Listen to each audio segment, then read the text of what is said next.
What is going on, everyone? Look at this big crowd that we have in the house tonight.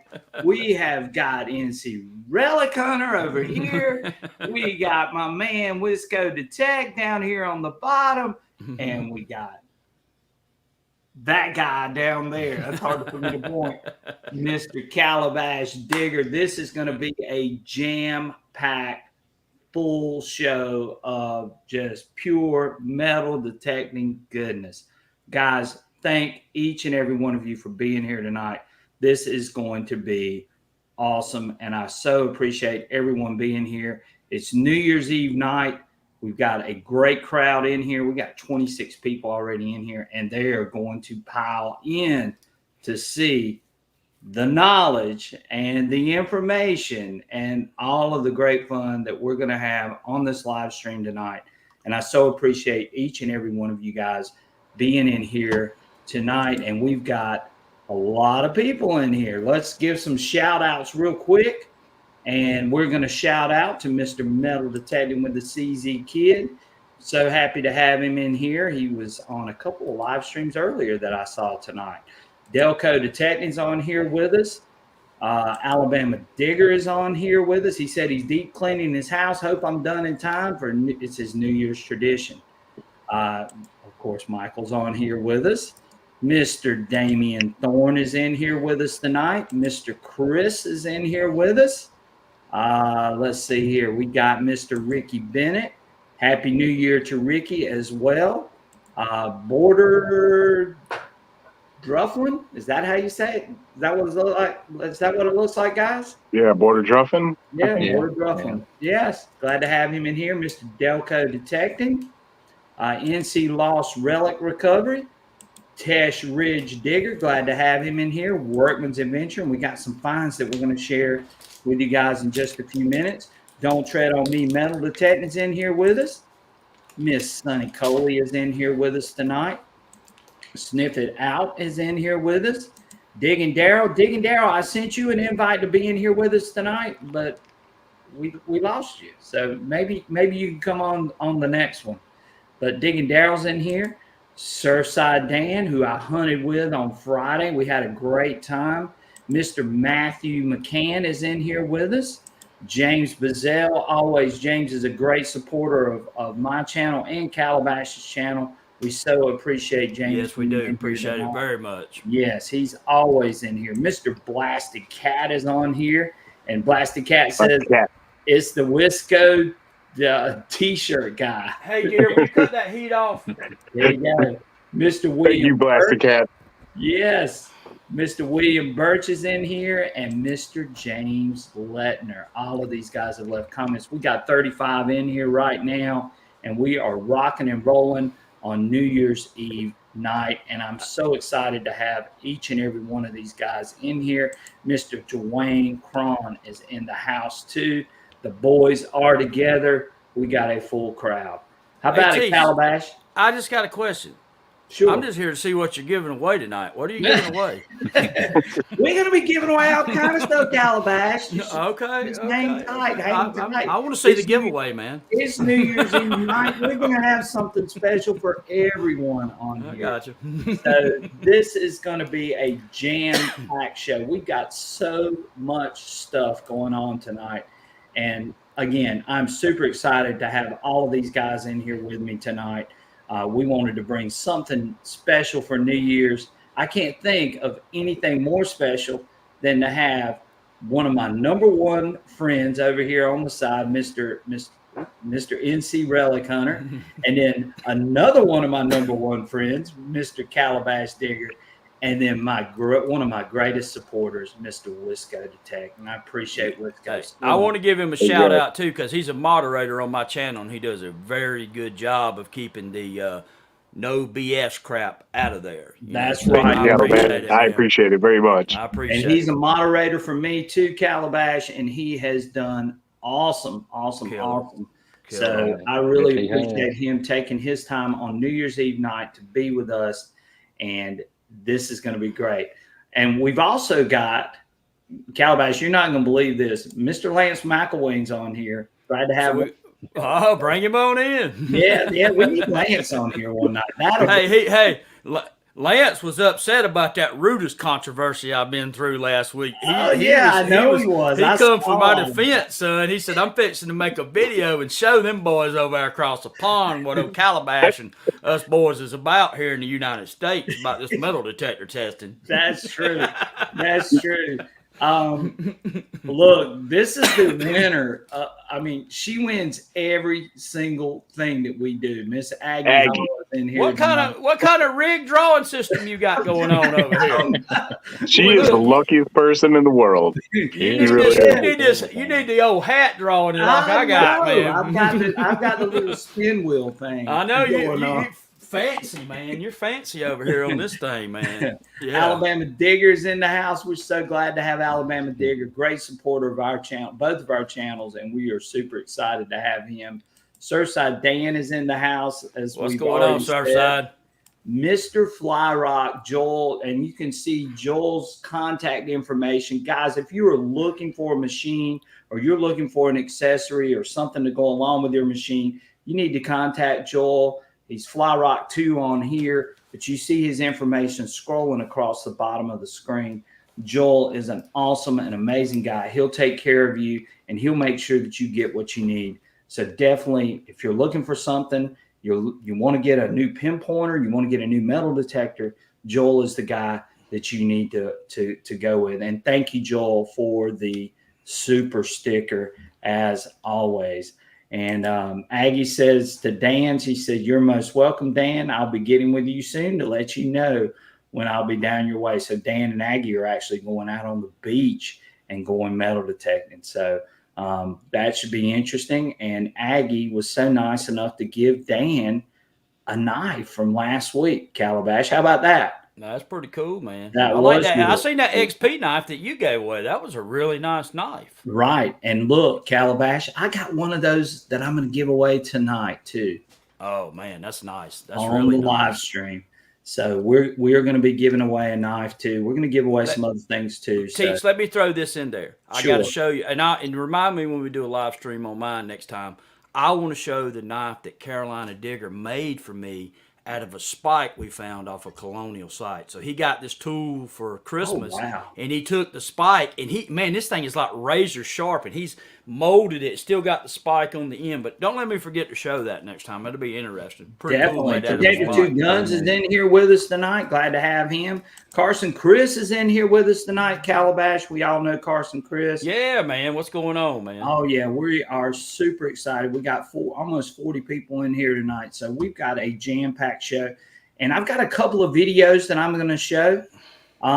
But let's go around the room. Hey, Michael, what you got planned for New Year's, for tomorrow? What you got going on? Not too much. I might get out and hunt a little bit. I'm gonna see what's going on, but hopefully I can get out and do a little hunting tomorrow. Okay, all right. How about you, Wisco? You going out tomorrow? No. I'm a dad, so I'm just hanging out with the family and stuff. We got snow coming down now, so I think I'm done. Yeah, for the season actually. So really, does the ground get that hard up there, Wisco? It hasn't been. It's actually been very mild winter so far, all the way up until this point. I went out yesterday. I didn't go out to any of my hunts or like any of my permissions, but I went out to there was like a mortuary, I guess, area in Lake Geneva where I'm trying to find out where it is in this park. They built a park over it. There's a lot of fill dirt on top of it, but I did find my first square nail. So I'm thinking I'm narrowing it down to where that area is. Yeah, there's a square nail there. But it was cold. It was very cold. I just wanted to go home after probably about 30 minutes, and I'm like, all right. I've looked at your videos, and you look like you're really cold in a couple of them. It is sometimes. Calabash, how about you? What you got planned for tomorrow? Well, might get out with my wife for a little while, and if we get out and go eat lunch, I might try to do some testing, or might go up to the old house and do a little colonial artifact hunting with the M8 coal on the Manticore. Right. I done a little testing with it today versus the LG24 on the Legend, so very interesting results on that. So I know a lot of people would like to see that.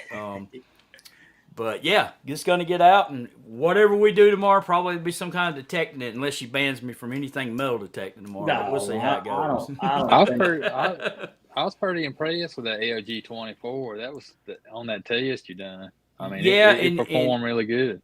Yeah, and one of the subs, who was it? The guy, doggone it, I can't remember his name right off the top of my head, but he's a loyal follower, and he brought up a point about that Mind Lab, and he was talking about, well, maybe if you cut the sensitivity back, it may help the coil not to pick up off the edges. And I need to really run it down, because I think I was running it on 19 to 23 and then check it on a nail test with the sensitivity back off and see if that has any effect too.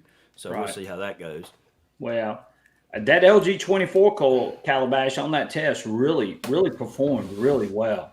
Look at this beast. Let's see what you got there, Calabash, because Delix sent me this right here. I want you to look at this beast. So this is the standard Nocta coil. This is what, the LG30?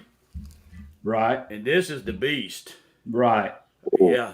So have you taken that out yet, Calabash? I have not put this on the machine yet. I have not had a chance to do it. You know, I've been sick, and I'm just now getting over that. I've been messing with that Rudis deal, and this is the 11 by 13 Deus, which if you stick them, I know the camera's kind of not showing it good, but right. I mean they're really, you know, you can see the Nocta coil is guided on size, but I can't remember. Treasure Finder 66 sent me the weights of this coil.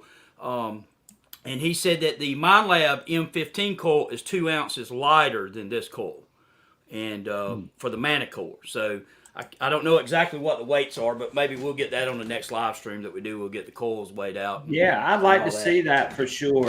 I mean, I really loved what you did today on your video. And guys, you need to check out Calabash if you haven't seen it yet.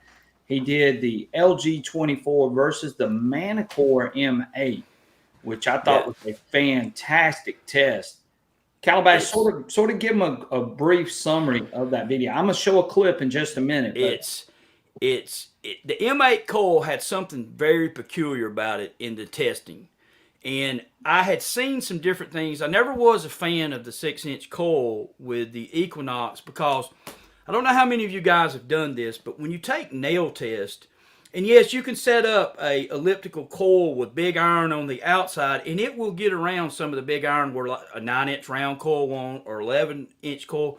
But what I've always found is when you put multiple targets, say close, like a coin, a nail, under this, I've always, on every brand, this ain't just about one brand, this is all brands, even the elliptical coil on the Deus 1, I never was a big fan of this because it's so laser beamed that it's almost like when you get multiple targets under the coil that it saturates the coil so bad that the detector can't quite differentiate. But what I found with the Mind Lab today, what you show them the video, it's really wild with the coil. Notice the coil height.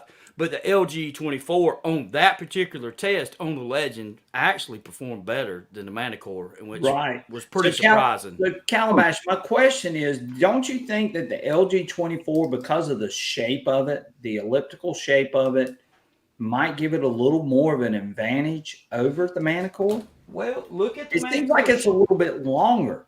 It is a little bit longer, and I think that what happens with that extra size to it, it may not let it drown out as bad. It may just be that inch difference. You know, I can show you both coils because I've got the machines laid out right here. Yeah, and I've got my LG24 right here in front of me as well. So that's I don't know how it's going to work, Teach, but we'll try. But that's okay. I mean, you guys, I don't know how, but you can see that the LG24 coil has a little more space, and it kind of reminds me of when I've talked to you about this off camera. I mean, you've talked in private. Yeah, it's like that 9-inch round coil on that Deus 2. It's almost like, to me, XP almost found the perfect size with that 9-inch. But there are scenarios where those elliptical coils, and normally what I've seen from my testing is when big iron is present, I can get closer with the elliptical coil than I can the round coil. But on nail test, I found that the round coils normally outperform the elliptical and those little 6-inch hockey pucks, like for the Equinox, with multiple targets under the coil, especially elevated and stuff. Right. Elevated. And let me put that out. Elevated. 3D unmasking, not same plane. 3D unmasking. Look, Relics and Rings just says, I just think the Legend separates better than the Manticore. He may be right. You look at the videos with the stock coils that I've been doing, and with the iron filter at 1 and the stability at 5, which I hunted with it. It's a little bit rough in iron, but you can listen to it. It's a little bit rough running it that open, but it's got some unmasking capabilities ran like that. It really does. Well, you know, when we had the 6-inch coil on the Equinox, you know, you tend to run it on a higher sensitivity because it runs quiet. But I don't know if that's always the best thing to do, because it seems like it focuses on iron more, and that may be the case with that M8 coil on the Manticore. You may have to cut it back a little bit. Show them that video like real quick, man. So everybody will get about. But right. NC Relic Hunter's right, man. He's right about it, because I mean we did tend to do that, but you remember when you took that small coil out there in that big old field and you found that coin with it? I know you hated that when I did that. Man, he was on fire. I love this coil. I said, dude, you're in this massive field with a coil this big. You're the luckiest sucker I've ever seen. Walked right over it, man. Was it a coin or a button? It was a large cent too, Calabash, if you remember that correctly. Yeah. It was a large cent. So I dug a large cent with a 6-inch coil in an open field. I was just shaking my head, Michael. I was like, this is crazy. I'm over here hunting with, he's over here with a laser beam and gets right over a large. But really, if you want to, show them that video so they'll see what we're talking about. All right, guys. So what I'm getting ready to show is Calabash test with the M8 versus the LG24. It's about 3 minutes. Yeah, it's about 3 minutes long. We're going to put that up real quick, and we're going to be over here on the side, so you'll be able to see it, and we'll if Calabash or any of us want to comment, we'll comment while the video is playing. But this is an awesome video, and this is the test that I've been wanting Calabash to show, and I was on him about that when he was messing with that Rudis. I said, look, man, we don't want to see the Rudis. We want to see the M8 coil on the Manticore, because that's a coil that's just sort of hitting the United States. So a lot of people wanted to see that coil, and he showed that test today, and the results were remarkable. And you know that we had to get that coil shipped from Australia because we couldn't get one here. Jason Britton actually shipped that to me, bought it and shipped it to me. So appreciate that. Yes. All right, let's add this to the stage real quick. 3 and 4, and that's what we're going to depth test them in too. Ferris limits 8 and 4 is what we've got. That is not stock. I think the top one I can they still hear us talking, or are we on mute? I don't even know if we can hunt with it like that. I don't know if you can hunt the Manticore like that yet. So, there we go. Let's check it out. Notice the coil height. Like I said, I've done this off camera. USA nickel, 1.5-inch elevated square nail dating 17 to 1800s. 2 small nails on the same plane. USA nickel test. But notice this coil height of the Manticore. So down on it, nothing. Raise it about 3 inches above it. You guys, excuse me, I'm still sick. Start to hear a little click, but notice when I get about 8 inches above it.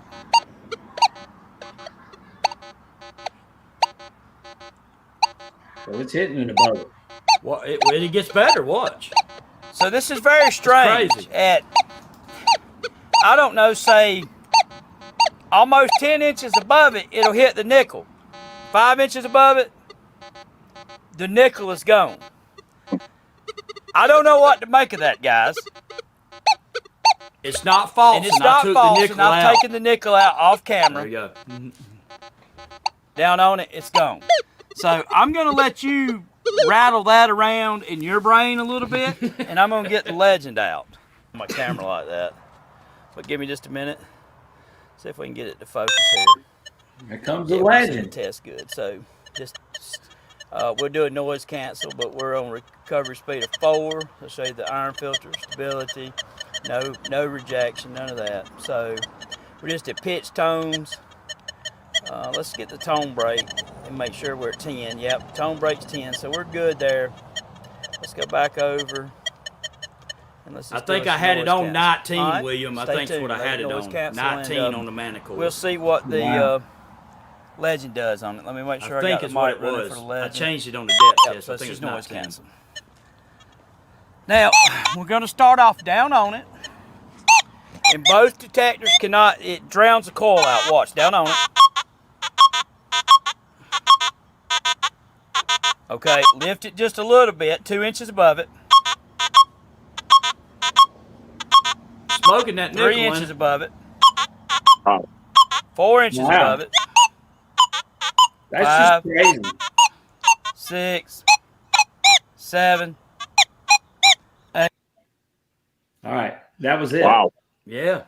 Was That's that impressive. not unbelievable? That's wild, right? Now, Right. if I'm not mistaken, I think that I had the Manticore on 19 because I raised it to 23 when I went around the house, and you can see it on the whole video. But I think if you look at the remote, I think I had it on 19 because it wasn't a depth test. I was trying to. And that side of the house has bad EMI too. Right. But I mean, I don't know. I don't know what to think about that. What do you guys think about that? I'm just blown away by the legend. Yeah. Yeah. I don't mean, know. I know that I've asked multiple times on the channel, just being in chat. Yeah. Like I'm almost ready to. I've had a couple of people reach out to me and ask me if I would trade my Equinox 800 for a Legend, and I'm thinking I might pull the trigger on this because I don't know. I loved my Simplex. I mean, besides you, Calabash and Southern Relic Adventures, I mean, you guys inspired me from my Ace 400, times, and I ever since then I wanted to keep going, and yeah, I don't know that I've always liked Nocta products. I really have. yeah. Right. They brought that Legend a long way. The Legend, in the early on testing of the Legend with me, a little bit of sputter, sputter, but all that's worked out, man. I have a good relationship with them now, and they did what they said they were going to do. At the time, I didn't know that, but they said that, hey, we're going to keep bringing this thing forward, and I was pushing really, really hard back then. And they really Nocta did what they said they were going to do. They brought that machine way forward. Now, does it hunt as smooth in the iron as a Deus 2? No. Or WS6 Master. It's not as smooth. It's when you set it up open at 1.5, it's a little bit rougher. You know what I mean? The audio, it's a little bit clickety clackety, a little bit rougher. But the thing costs $500, and there's nothing that comes close to it. I mean, we just seen it out in the form of a $1,500 metal detector. Yeah. Now, that's the only thing. When you open the Legend up, you got to be prepared and get your ears into it, just like I showed on the relic hunt, over there the other day where I found the bullet in the musket ball. I found some big pieces of iron, and in that pitch, it'll squeal on that like that. But you can hear it. You know what I mean? You can tell what it is. But other than that, man, I really, to be honest with you, I can't wait to see what Nocta's next machine is going to be. Right. And I think Nocta Nocta is on the right track, Calabash. I really do. I think. Oh, yeah. I think the Legend was sort of like their test machine to sort of get to where they really wanted to go, and I think they are heading in the right direction, and they're going to be right up there. Mind Lab, XP. Well, dude, I mean, if you look at Nocta's channel since the release of the Legend, they're like 140,000 subs, man. There's no telling how many Simplexes, and now we've got the Score, and then the Legend being at the price point it's at. But Wesco was talking about trading his Equinox for 800. Is the Equinox 800 out of warranty? No, I think I still have a few months left, actually. Right. Don't get it wet. Yeah. Well, yeah, that's another thing. You gotta look Here's the at, deal. you know, Here, on a serious note, on the beach, the Legend and the 800 are pretty close from what I've seen testing on max depth. Yeah. But the Legend is a one. Teach, you seen how calm that Legend is on the beach in that salt water, right? I mean, Yeah. it's pretty It is- stunning, you know. It is unbelievable. On the saltwater beach, there is, I mean, it is quiet as a church mouse. You don't get Yeah. a lot of that Yeah. chirping, beeping, bopping, all that. You don't get any of that with the Legend. Yeah. and the build quality has been pretty good Yeah. on the Legend and not the product as well. I mean, Yeah. we hadn't heard many problems. As You far don't as- have to worry about it breaking. I promise you that. That thing. If somebody tries to mug you, you could knock them in the head with it. I mean, you really could. So how it rates for me is you're looking at the Legend is around 12 inches on a U.S. nickel, and that's pushing it. I'm gonna say realistically 11 to 12. You go to an Equinox 900, which is $1,000. You're talking 13 to 14 inches on the sticks. So you're paying that extra money. Now, the Deus 2 and the Manticore do have it by a few inches on a USA nickel, but you know they cost a lot more too. Now the WS6 Master is a sleeper in that unit, but it doesn't have the waterproofing. It doesn't have the external speaker, and I think that a lot of people overlook that machine because of that. But I'm going to be showing that setup with a modded external speaker here shortly. But Right. I can't. I got a feeling, you know, that they're working on something. You know, I up think here. so too. I think Yeah, you're exactly yeah. right. And the WS6, I mean, let's just talk about that machine for just a second because don't tread on me, metal detector. Yeah, because this is what I'm gonna do. I'm showing Knocked Love. Now I'm gonna show the other company that I love Yeah. a little love. So I'm gonna change Yeah, cats. that's it. You see what I'm saying? We love them. I mean, you know what I mean. We want to talk about them all and give the facts about them. Well, Go ahead, Teach. I'm sorry. And the WS6 definitely has all of the things that you really want. It's got all of the performance that you want out of the XP Deus 2, and you're getting all that performance in a small, compact version. And Calabash is showing it right now. I've got 3 WS6 setups on right here behind me, actually. Yeah. And they are awesome, guys. You can do the exact same thing that you can do with an XP Deus 2 with the regular remote. The only thing that you're missing are your XY screen and the speaker. That's it. Waterproofing. But You it is got all the rainproof. performance. But it is rainproof. Michael, don't you use this setup a lot? I do. I enjoy using it, especially with that larger coil. It's a light setup. That's one thing people they look at that with that puck and they say, well, it can't have the same performance as a remote unit, but that's as far as performance wise, and you're going to show the test. It's gonna, Did you see how bad, Michael? This I don't know if you had time to see the video today. I know I put up so many today, man. I kind of got spastic with it, but did you see how bad this thing smoked that Rudis on that unmasking test? I mean, it ain't even it ain't even close, man. I mean, and this is ain't this $6.99 right now? $6.99. I mean, $6.99. Come on. Yeah.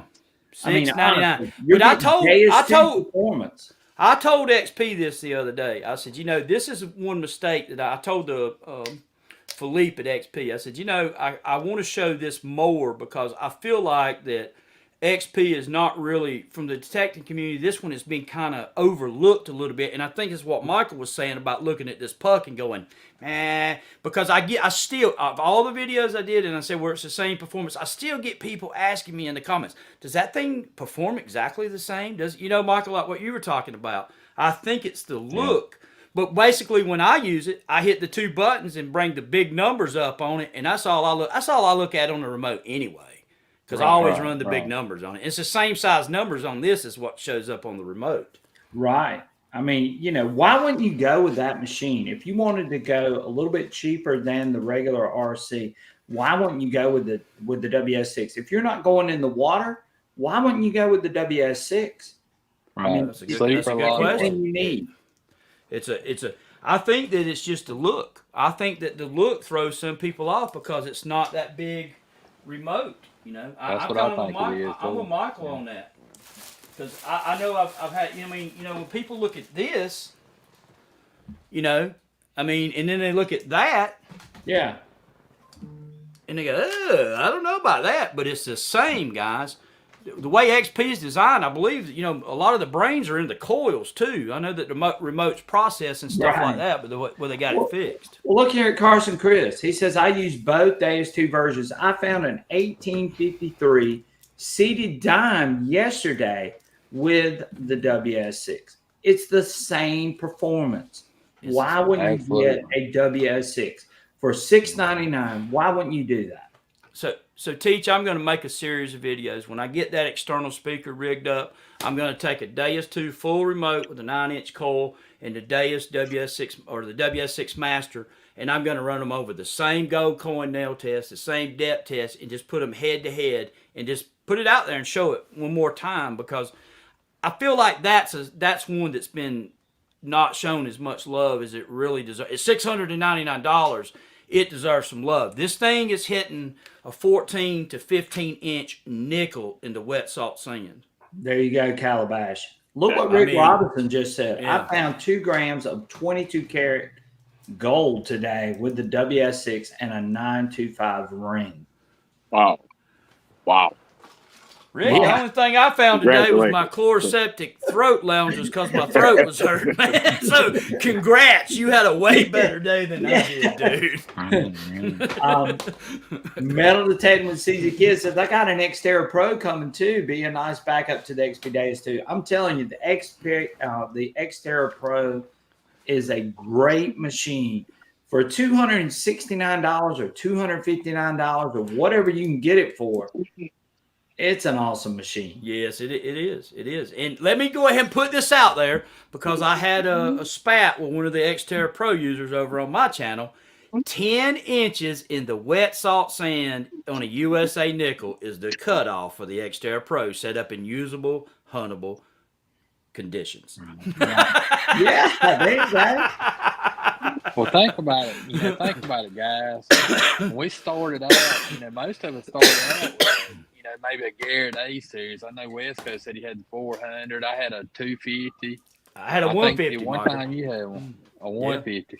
So, think about what you can get for $269 in that Xterra Pro versus that.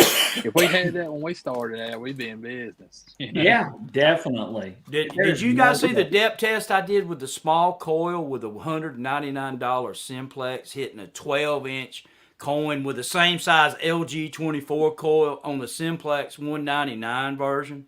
Yeah, you guys see that? I remember that. Yeah. Okay, now when you put the 11-inch coil off the Simplex Ultra, and it was the same thing. The Simplex Ultra, I showed smoking them deep coins in my test card. Now, where it fell short is in that video today where I showed the score unmasking.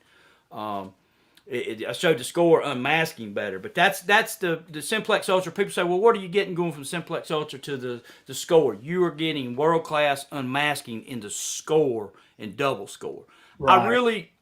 The score, I'm kind of, the double score. What do you think about the double score, though, Calabash? That's the main. I wish that they would have put a few more, and I told them, and Iffy told them, and I argued with them.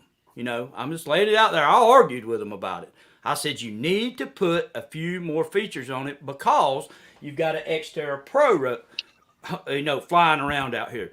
So the beach performance is similar. The double score blisters the Xterra Pro on separation and unmasking. It blisters it. It's a whole nother level. But you're stuck in 2-tone and 3-tones. And I said, you need to put at least another 1 or 2 tone options on it.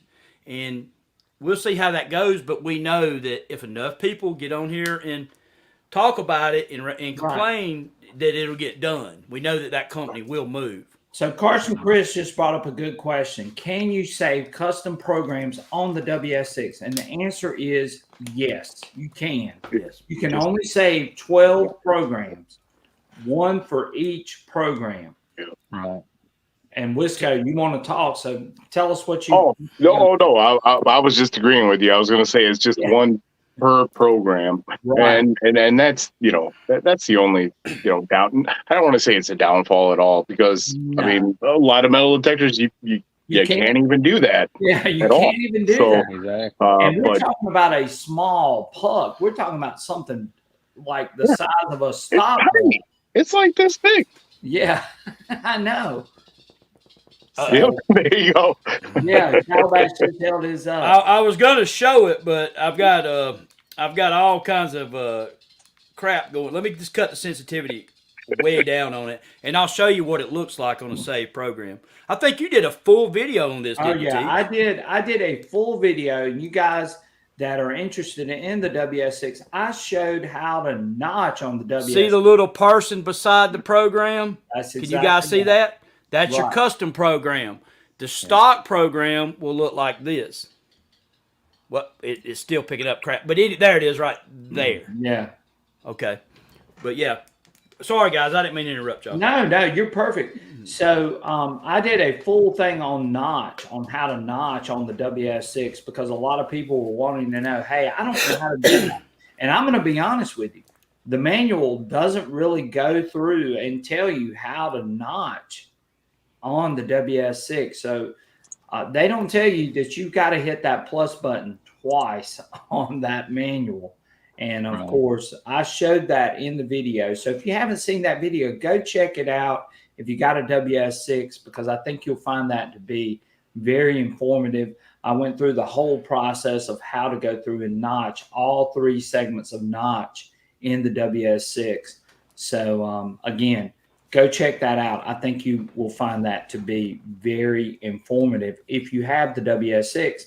And again, the WS6, like Calabash just said, it is basically an XP Deus 2. It's a whole other metal detector. Yeah, I mean, hey, I want to pop this out there. So this is the speaker that I bought. Of course, it's defective, but I was going to mount it to the stem, plug in the wire. Does anybody have another speaker that they're using on the WS6? Is this the one you're using, or is it another? I have the exact same one that you have. Does it go loud? Does it go loud? It's pretty loud.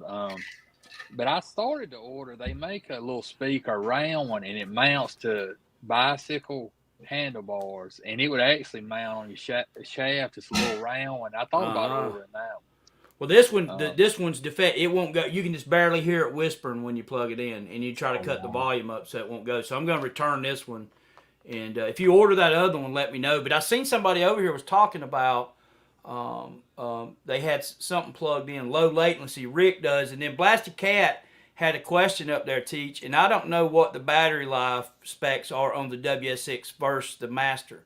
Right. I think the WS6 has a good battery life because, again, you're talking about a small battery. Yeah. And that thing will go for days. Right. Your coil will run out way before that WS6 runs that WS6 will last. If you're plugged into it and it's pumping headphones, it may go down a little bit faster, I would suppose. But if you're running wireless. I like what Finder's Keeper says. He says newbies are spoiled. Yeah, right. They didn't go through. Do you remember the coin tones, Michael, of the Ace? What was it? The bing bong? What was that tone sound like? The bell tone. Oh, the bell tone. and I would definitely have to say that I am a newbie as far as like metal detecting goes. I've only been doing this for like 3.5 years.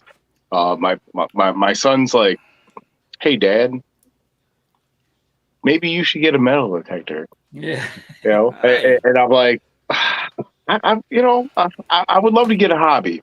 So I went out and I bought an Ace 400, and it was just ding, ding, ding, ding, ding. You know, and that's just the way it worked. And I don't know. Then I moved on to very quickly to the AT Pro, which I thought that because I wanted to go in the water, but I was like, wait a minute, this Simplex really seems nice.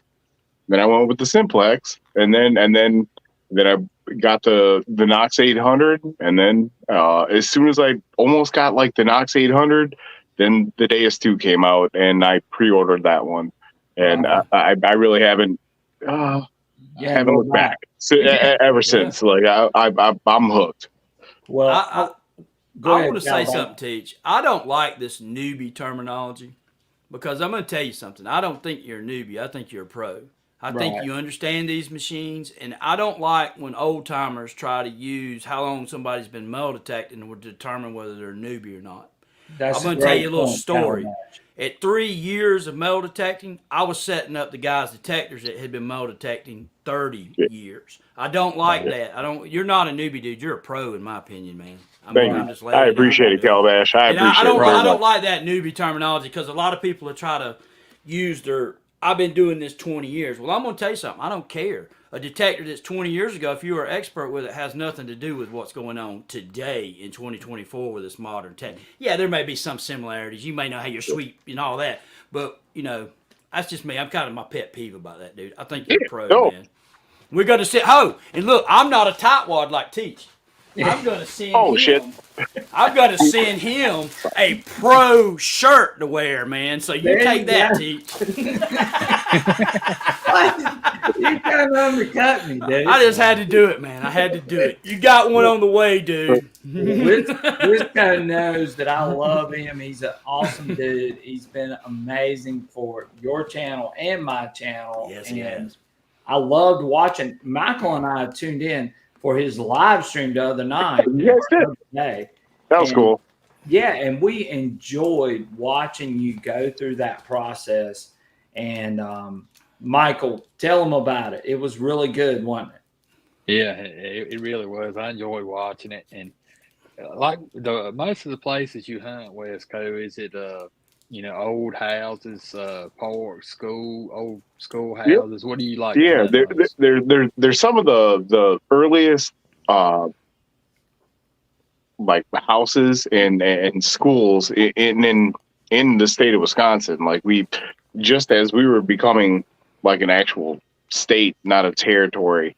I think Wisconsin became an actual state in 1848, I believe, 1849. The schoolhouse that I metal detect at, I located it kind of like how Calabash was talking about a few weeks ago. Yeah. I had an old map, and I started looking around. I had my AT Pro, and I was ready to go. And so I started looking at old maps, and I knew that one of the highways didn't exactly go that way anymore. But I remember when I was a kid that it used to go in a certain direction. So I went out driving one day, and I rolled up into a driveway, and I knocked on the door, and I said, "Hey, my name is, Josh Schaefer, and I metal detect, and I found an old schoolhouse on a map from like the early 1900s, late 1800s. I'm like, would you happen to know where this schoolhouse is?" And and they invited me into their house, and she invited me. She invited me in. I got to meet Jeff, who's a wonderful person, her husband, and she's like, "Come on in." So I went into the living room, and I am standing. Their living room is the 1851 schoolhouse that I was looking for the entire time. That Like is I had no idea. Yeah, Cool. and since then, I've gotten like four other permissions here in Wisconsin. One of them's another schoolhouse that dates back even earlier. The one is like their family farm across the street. That was there's a creek that runs through the state of Wisconsin that's named after the person of the farmstead that I metal detect at now. And it's called Jackson's Creek, and so the creek that you'll see like in a lot of my lives and stuff like that I do is from him, and unfortunately, I mean the original home has been torn down, and there's a lot of fill dirt there, but I can kind of see where the original soil was and stuff like that, and that's where like I came up with that lantern from 1867. So I mean we're just, I don't know, I love relic hunting now. I really do. At first I I got into it and I was like, you know what? I'm going to find gold. I'm going to go to the beach. But man, I love relic hunting. I really do. It's one of my favorite things. You know, it just tells a story. And that is so great. I mean, because you live in the Midwest, and a lot of us would probably say, well, there's not a lot of old things going on in the Midwest, but a lot of people don't realize the Northwest Ordinance of 1785 and 1787 actually established those places as territories. So they've got some great history there too. They do. And of course, Michael was just out in Wisconsin. Yeah, Michael. Yeah, Michael was just out in Wisconsin. I can't point my finger the right way. Have you recovered from that 17-hour ride yet? Yeah, Michael has recovered that. So, hey, can I point something out to Westco Detect? Sure, go ahead. Protect your sites. Yeah. When you're showing your stuff, protect your sites. Me and Teach has been on YouTube for a long time now. Yeah. And sometimes we have a lot of good people in our hobby, but we have other people who hawk and just protect your sites. Really? So, Okay. Yeah. Protect your sites. You don't want to give out too much because there's the Teach. There's people that troll me and you trying to figure out where we're at. Right. They do. They do.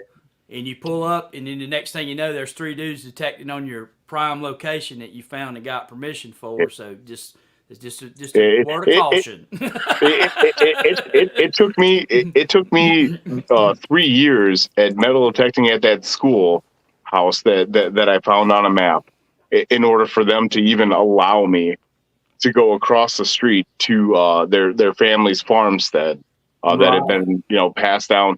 But and I'm sure that they're it's a long, windy road. They'll know if somebody's going on their property for sure. The second thing is you don't want people up there bothering them either. Yeah, bothering them. Yeah. So that's just a word of caution. Look at that. Well, thank you, Calabash. Look at that Blasted Cat comment. He says, well stated, Calabash. I'm a 35-year plus guy that's learned more in the last 5 years than the previous 30 years combined. That is a humbling fact, but one I will admit. And Blasted Cat realizes what's going on. I've talked to Blasted Cat on the phone. He sent me the Ace Apex. He's a very knowledgeable detector. Oh, he is. And he knows about some of the stuff that I do in the water, too. He's knowledgeable on that, too. And shared some stories with me that kind of spooked me up a little bit about them big fat lizards that swim around in the water, in that dark water when you can't see nothing, But there's been a big technology change, man. Oh, hey, I want to share something, Teach, if I can. Sure, go ahead. So I had somebody come over with me, and I put them off my channel the other day, but they were doing this contrarian thing, and they're saying, well, single frequency metal detectors are faster than multi-frequency metal detectors. Right. Well, I'm fixing to dispel that myth to the crowd that we got in here tonight. So I already knew this from testing and seeing with my own eyes. So you see this hat right here? You see what the name is? Well, I contacted the owner of a metal detecting company and asked him a question about a Deus 1 and a Deus 2. Right. I said, is the Deus 2 and the Deus 1, when you look at them, is the processor faster than the Deus 2? And he broke it down for me. Let me tell you what he told me. He said the processor is faster in the Deus 2. He said, but that's not all there is to it. He said it's also how it processes the signal and a whole nother technical thing. And basically what he was saying is, this part of the discussion is none of your business, Calabash, but here's the deal. Our secret proprietary processing plus our faster processor makes the Deus 2 in multi-frequency faster than the Deus 1 at unmasking a coin in heavy iron. That's what the owner of the company told me. So if anybody ever tries to pawn or push that single frequency is faster than multi-frequency in 2024, the big boss told me that the Deus 2 was, and we already know that with the Mind Labs too. We already can take those and compare them to the older tech. Multi-frequency in 2024 is faster than single frequency, the processors, and that's where they're putting all the money in the research and development in, and it's just a fact. So, but have you guys ever heard people say stuff like that? Oh yeah. Well, it's not true. The detectors today can process simultaneous multi-frequency faster than a single-frequency detector can of the past. A Deus 1, what's the fastest detector, single-frequency detector I can name? A Deus 1. Exactly. What's faster than a Deus 1? Nothing. Deus 2. There you go. In simultaneous fast multi-frequency. Right. Yep. Well, nothing in There you single go. frequency. For I sure. agree. I agree. You know, so this guy said, you know, he come trying to, you know, but I like to have facts, man, and that's a fact. So these people, we've seen another YouTuber not long ago. We won't name no names, but come up with a big spiel about all that too, you know. So I'm just saying. Oh, Teach, I'm sorry, I didn't mean to hijack your live. No, you're doing great, dude. Because exactly what you're saying is the stuff that our audience wants to hear. But you can see Joe Dirt says, I've been detecting for 20 years, and now, because of shows like these, I'm no longer a newbie. No. There you go. That's our goal, ain't it, Teach? Is this not what we talked about? This is exactly what I talk about every live stream. We're here to share information and to help people become more used to using these machines and becoming more experienced with these machines and getting the most out of their machines. That's what we're after, and that's what we want to do. We're not after this for the money. We're after this because we want to help. I can tell you right now, me and Teach has spent 10 times more than we've made. I can say that with an honest, straight face. Am I lying, Teach? Exactly. And you guys have heard me talk about this. And I know some of you say, well, you know, and we haven't had anybody give us super chat or super thanks tonight, but we're giving out information that you're not going to get anywhere else. You're not going to get that. And we're doing that because we want to see each and every one of you be successful in what you're doing. We want to help. We want to provide. Michael wants to provide. Wisco wants to provide. Calabash wants to provide. All of us want to provide information that's going to help you become a better detectorist. That's it. That's all we're after. We want to make sure that the information that is out there that is accurate, that is something that you can take out into the field and you can use right now. That's what we're about. Yeah, that's it. I agree 100%. That's it. Teach I has mean, got a new camera every time you turn around. Yeah, dude, he is camera poor, man. He's like, I bought this camera. I'm like, dude, I got one sitting over here. I can't even operate now, you know. Hey, can you hit, Teach, can you hit Blasted Cat talking about the site pirates and what happened to him? Can you see that comment? Yeah, well, hang on. Yeah. I'll go down. Blasted Cat says, these site pirates are real. Unknown to me, I had a guy follow me 2 hours from my home in Florida to a site in South Georgia. That's pretty serious, dude. Yeah, that's pretty bad. That's a James Bond type crowd. Yeah. Who in the heck is doing that? I know. Dude, hey, I bet you know I've run into them, Teach. You know I've run into them in the woods. You know we've I have. all run into them. I run into somebody on one of my dive sites this year after I showed a video of a place. Remember that too? I remember that. And the don't name no names. Don't name no names. No names. I remember though. But we are going to say this: these are people that are popular on YouTube. Yeah. You think that was coincidence that we found 50 very high priced rare soda bottles, and the next day or 2 days later we went there and somebody was there, 2 more divers was there? Yeah, okay. Coincidence my tail. What are we talking about? Yeah, well, you know, it is what it is. And man, you know, I shouldn't have showed what I showed. I really shouldn't. Because you guys got to remember, we're dealing with treasure. And let's be on the for real here. What does treasure do to a lot of us? Well, it excites me, but I can control my desires for treasure. But there's some people that can't.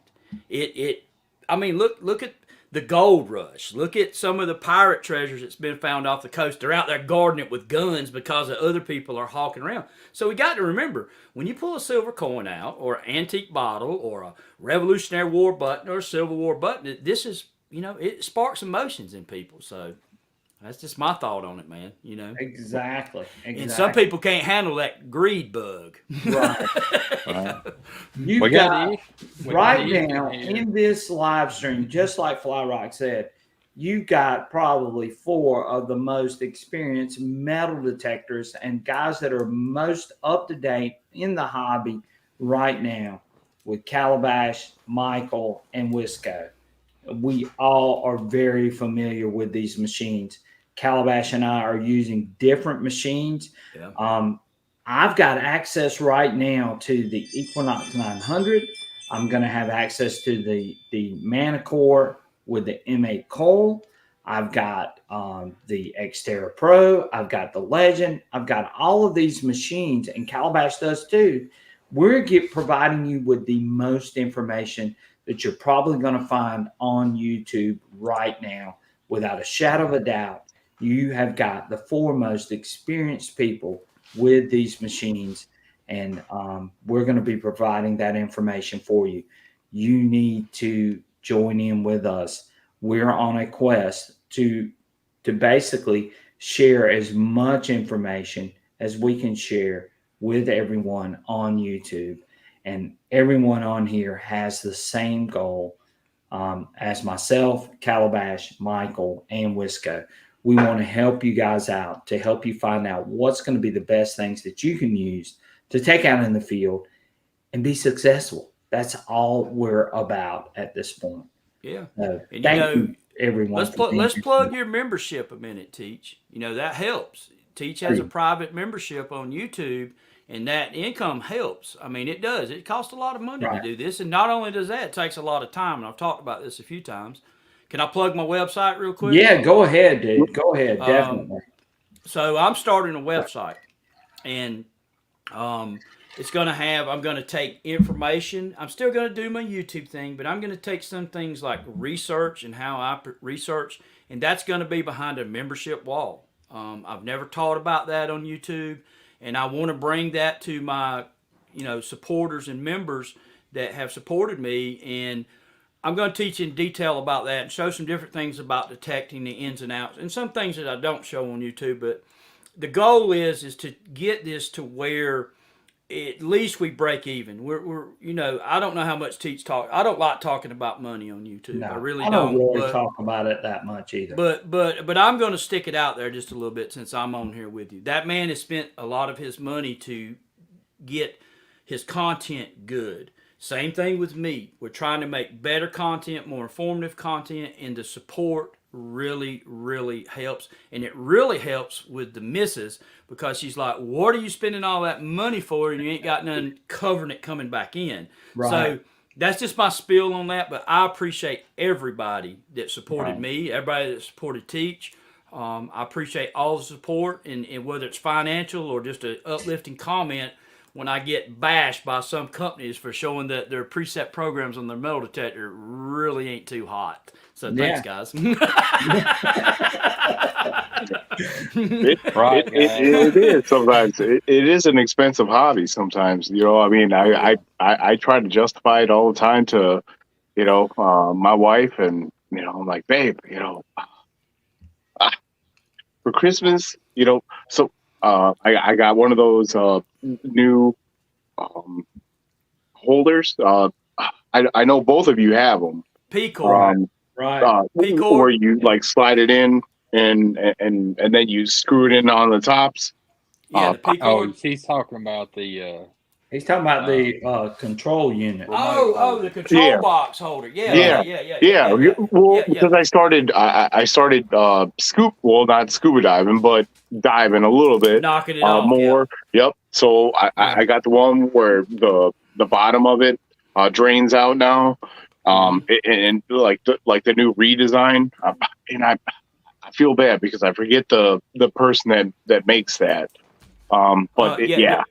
Yeah, that's a good. Mine are custom made by a guy named John, big supporter of my channel, but he's retired. He doesn't want to sell them, but there's some on eBay too. I know, and Yep, that's where I got mine, and that was my Christmas gift. But it's expensive. I mean, I want to buy a 13-inch coil. I want to buy a 9-inch coil. But man, It is expensive, So I'm glad to support you guys as much as I can. Wow. Right. And Calabash is showing that camera, and Wow.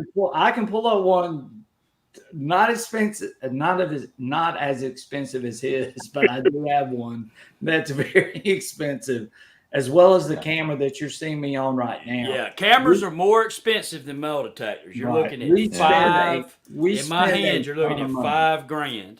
Now this has enabled me to shoot some very good looking footage in multiple camera angles. I've got another one like Teach has too, but I made an investment in this not only for video, but my granddaughter, we've got her into photography. She actually went and shot an engagement party with my camera the other day, and it really looks like some professional stuff. She come back and edited it. It does, man. I was like, my gosh, she's better than I am. I'm like, okay. Well, and Flyrock says again, show your support, gals. These guys are great. We appreciate Flyrock. Thank you so much, Joel, for contributing. Carson Chris also contributed $1.99. But we appreciate Carson Chris, also an excellent supporter of the channel. Remember, guys, what we do, it's not cheap. It really isn't. We've got access to a lot of machines, but we also have to have access to cameras and other things, as well as travel and all those things. And all those things add up over time, as well as what you're seeing right here. The subscription service for this cost me $50 a month. Yeah. Just to come on here with you guys. Yeah. And Calabash knows too. He knows how expensive all of this is. I'm going to say this right here real quick. We made these investments because we're in this for the long haul. We're going to be here with you guys, walking through these detectors. Every new detector that comes out, every new update that comes out, every new thing that we learn, we're going to be here. The days of books on metal detectors is over. It's updates. over. Updates can kill a book just like that. That's over. That is over. That's an entire book. I bought some of them, and then they come out with an update, and it scraps the entire thing. And you just wasted $20 on Amazon for that book that no longer is relevant. Hey, you know what we didn't do, Teach? What's that? We didn't give Iffy a big shout out for that killer Cohen he found. We're getting there, Calvin. Okay. I'm sorry. I'm spoiler alert. I'm sorry. Yeah, we're not there yet. How many people you got in over here on this shindig? Is anybody here? We got 55 people on here right now. That are Plastic Cat. Love you guys.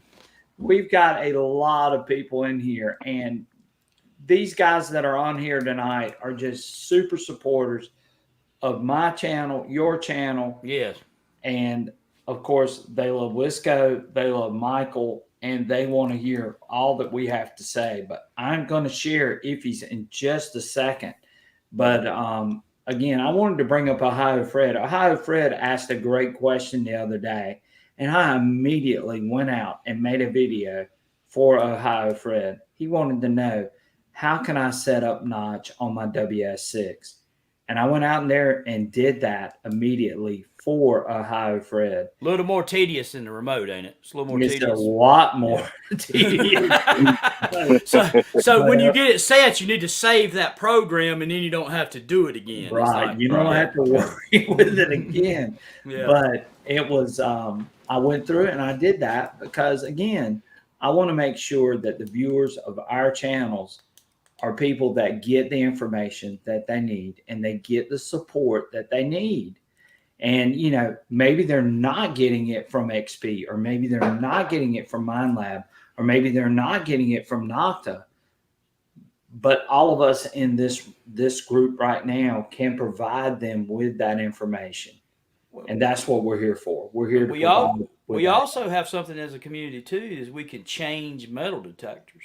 Exactly. We can get together as a community group like this and talk about, well, we don't like this, or you know what I mean, my detector's doing this, or something's glitchy, and we can get an update brought forth from a manufacturer. There's power in this, man. Yeah, I mean, and look how it's great. You guys couldn't update metal detectors, you know. Right.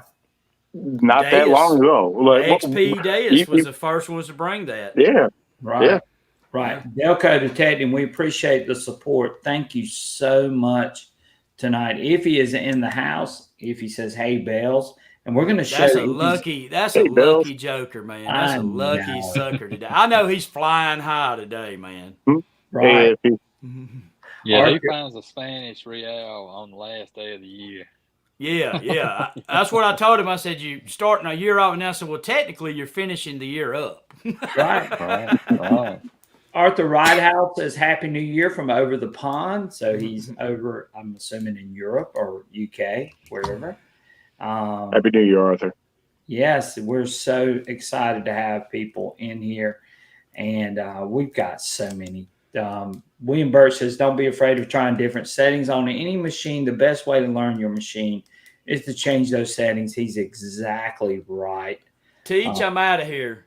DC Diggins says, best metal detecting live stream on YouTube. I'm going back to my live stream. See y'all. yeah. We ain't having that. So my live, I got you. When you come up, I got the band button for you, dude. What was that guy's name?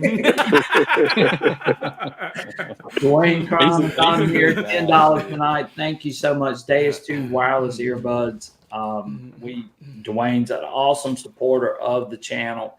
We appreciate him so much.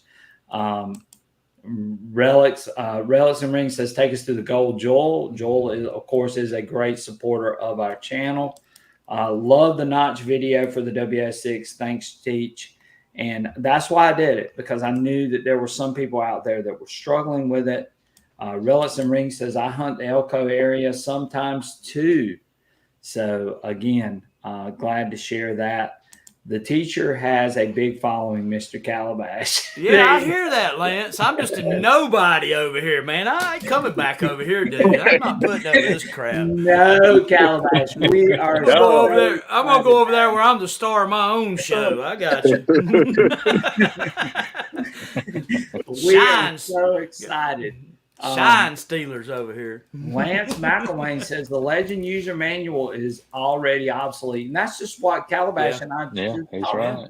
Hey, the Rudis was. So I pulled the Rudis out of the box, read the manual, went outside, and was like, "Oh, I'm good to go." Then I updated the machine, right? There's no videos on YouTube. So then I go back out with the machine and look like a dummy because they added all these things to it and they changed the whole machine. Well, this one guy sent me some info and says, hey, dude, they changed all this. Then I found the manual and I'm like, well, this is a completely different machine. So I had to scratch that video and start over. Right. So yeah, I get that. The manual was outdated. Right. So that's where these videos come in. You know, that you guys make, these manuals are obsolete after an update or two. So where they're going to learn their information is from you guys, you know, watching your videos. And that's that's a wonderful tool, you know, and that's why you need to support these guys. You know, it takes a lot of time, money to make these videos to help people. Right. And again, that's what Calabash and I are all about. We're out here trying to help as many people as we can. And we're sharing that information. You're not having to go buy a book. You're not having to go do all these other things that you maybe had to do in the past. And we're just sharing the information with everyone to try to help everyone become more efficient with those machines. And then we got such talented detectors in our group too. We got people that are just oh my gosh. Carson Chris, you get the ban button when you come back on my channel soon. Got schooled. I got you covered. But we got people that are very experienced detectors, and they're technical like we are, and they bring information in as a community. Dude, as a community, you go look at, I don't want to go there, but you go look at some other communities. Our community is different than a lot of other things you see. You see a lot of talented detectors, knowledgeable detectors, and they're technical. And I get it. Some people don't care about that. They just want to cut a machine on and go dig. And hey, I get that. But the people that want to go to the next level, and let's say they get somewhere with a Legend or they get somewhere with a Manticore, the Deus 2, they're having problems. Like when I go up with NC Relic Hunter, Michael, to hunt up there, his dirt is way different. Well, we got to know how to change from that setting from the mild soil. You'll know how to do that. A lot of people fall into the trap of what's the custom program. That is a trap. I have a custom program. I'm sure Teach has some custom programs. Sure. We all have them. But you've got to understand the basic settings and the principles of how the metal detector works in case you go to a schoolhouse and let's say that they've been, what's going on up there where you've been, Michael? They've been dumping chicken dump on all that as fertilizer for years, and it changed the soil composition, didn't it? It made it hotter, didn't it? And That's right. you may go over into a farm field and the dirt's really hot, and in the yard it's not. You need to know how to adjust that detector to hunt that hot dirt to get the most out of it. Is it's hunting in the neutral soil in the yard, and it may change within 50 yards. You just don't know how that works, but I mean, and that's what we're trying to do. And Right. Relics and Rings and some of the other guys out west, and Carson Chris, they bring a knowledge base to the dirt that we don't have here. Right. We don't know anything about hunting that out west versus what we see here in the South and in the Southeast. I mean, it's just totally different style of hunting. Just like Wisco. Wisco's got probably a different style. Totally different. Yeah. And all of that. And we can only provide what we see in our area. And it's so good to have so many people from across the entire United States to be able to spread that information to everyone on here. And that's what makes this show so special, for sure. Yeah, it is, man. It is. Those guys have some of those horror stories that they tell of that hot dirt. You know, they see us hitting a dime at 10 inches here. In some of them places, you can't hit a dime at 3 or 4 inches. That's right, Calabash. And then they got a pick, you know, cracking the ground. And me and you's just like, yeah, we're just flipping sand over our shoulder. You know what I popping out plugs. Yeah, a hole this deep in 30 seconds. You know what I mean? Yeah.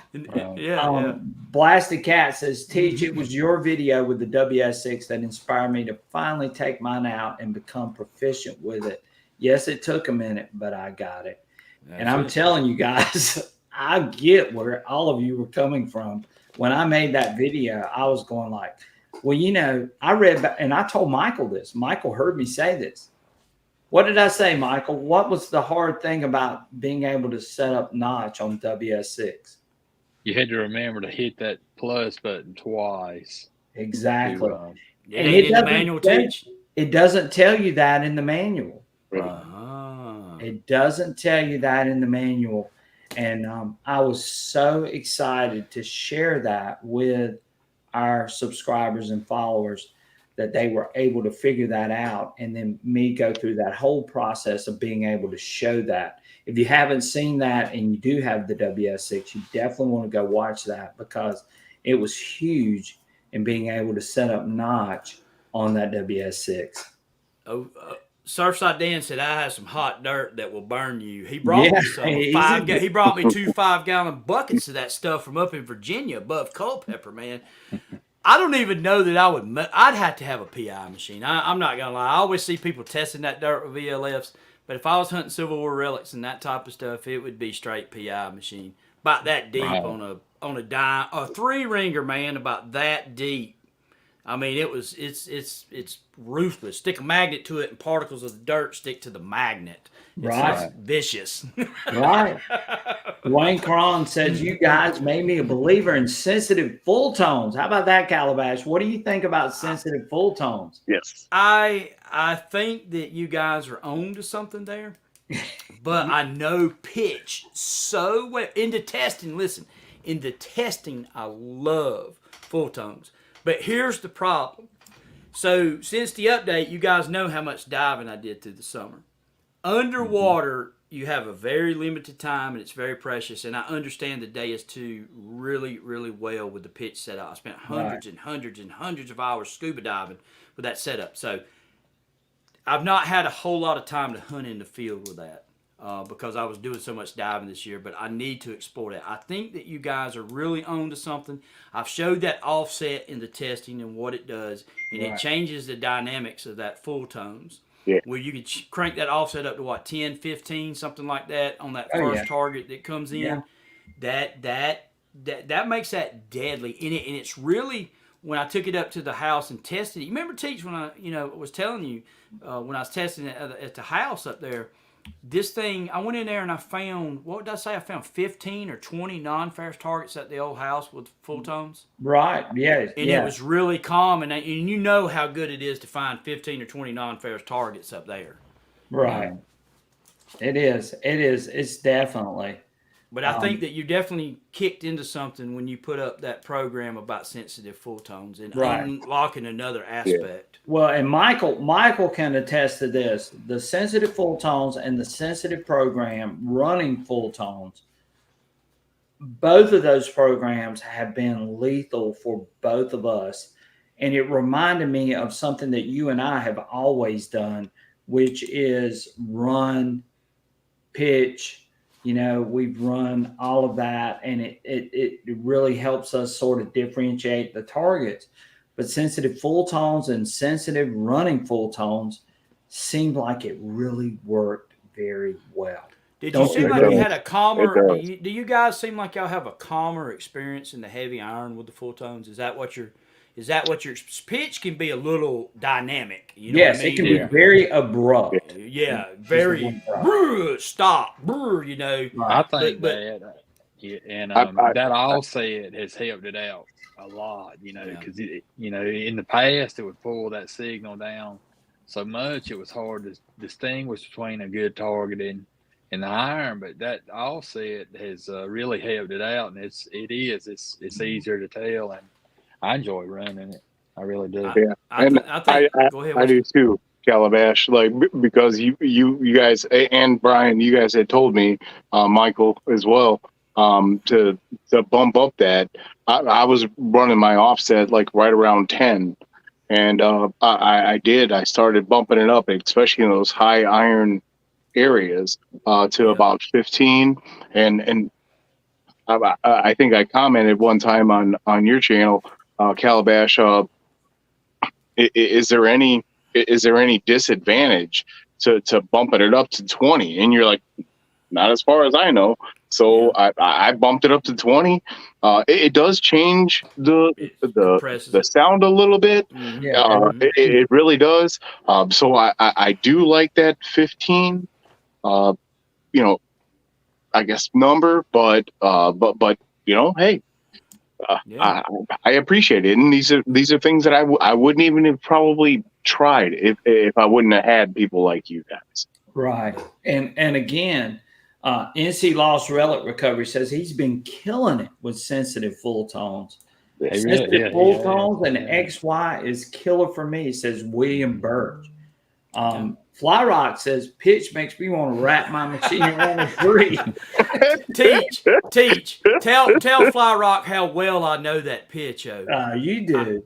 I mean, I'm so in tune with that, and Teach is too. I mean, I know. But that's why it was so easy for me to make that transition over to sensitive full tones and to full tones in sensitive. That it was just like a natural progression, Calabash. Well, I ran it underwater, and that's the difference with those bone conduction headphones and your 30 feet in dark water. And I'd already learned the machine was probably about 400 hours of scuba diving time in pitch underwater. So I'm gonna make my New Year's resolution, guys. I'm gonna hunt with sensitive full tones. And that's my New Year. And I'm going to spend 50 hours hunting with on land. All right. Underwater. I'm not messing with my underwater stuff. That's going to be my New Year's resolution. I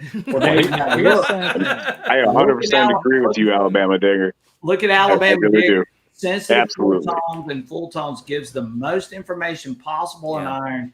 Just need to adjust that ear and learn.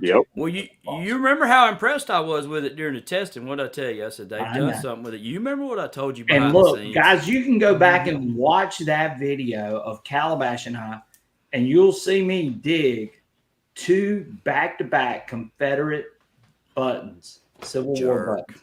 I know. Jerk. So you'll Jerk. see that if you go and watch that video. Hey, go ahead, Teach. I go right ahead. Yeah. And Relics and Rings says he agrees, Joel. He can't stand pitch. I know. He got Son, that. hey, but this is a Confederate buckle. It is. It is. It's a Confederate buckle from Civil War. It just didn't have the CS on it, but I was this close to getting that sucker. Yeah, you were. He was over there digging South Carolina buttons. I hear you. Well, here's something I kind of learned, and me and Teach have been running that offset at 10, in mild soil. But if you get in a little bit hotter soil, it tends to pull that signal down. So I went up to 15, and that helped it out a lot. So if you get in mineralized ground or hotter ground, go up on that offset if you're running full tones. You think they might, Michael? You think they may need to even come up to 20 on it? Yeah, 20. I don't, if it.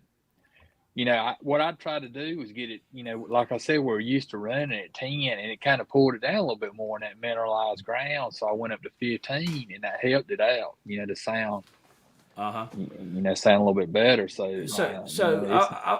That's killer info, man. I didn't think about that, but that ground you're in up there, that one side is really right. rough. That sensitive in his ground worked really well on that hot ground. Right. And Lance says, I like a modified general program also. So did you see what Carson Chris brought up from out west? Yes. He said pitch hits the little bits of desert tin that they got in those old ghost towns, I guess, is what he's saying, and it really lights it up. Where here, we're not really dealing with that. We're just dealing with ferrous, non-ferrous on some of these, Civil War sites and colonial sites. Exactly. But I guess that's what he's saying. He's getting more information out of the full tones on it. Right. We were big users of full tones in the Deus One, weren't we? We were. We loved full tones. That's what was such of a dramatic shift. When we went from full tones to pitch in the Deus 2. Yeah, but you remember we know the reason why we switched when we done those co-mingled masking tests, and that full tones like Michael was talking about would drag down so far, but they fixed that problem in the Deus 2, that offset. They did. I think that the full tones, from what I seen in the version that I tested, the beta version, man, when y'all think about the Deus 1, do you think the full tones in the Deus 2 is now better than the Deus 1 full tones, or do you think it's the same? That's a great question. What do you think, Michael? I think the ability to adjust it, I like it better, because, even with the Deus 1, in certain situations, it would still pull it down some. But, like I said, if it does, you can always adjust it up in the Deus 2. I like the way they have it on the Deus 2 now. Yeah. Lance says, I have also grown to not like pitch. There you go. William Birch says, I like 50 tones on the 800. Sensitive full tones is just as good on the Deus 2. And I would totally agree with him. Blasted Cat says, hey, here you go. Why I support this channel. Calabash's videos on offsets is the reason I started experimenting with offset. It's site dependent, but when you get dialed in, it's a game changer. So there you go, Calabash, for sure. Look what CZ Kid said. It's like listening to his wife for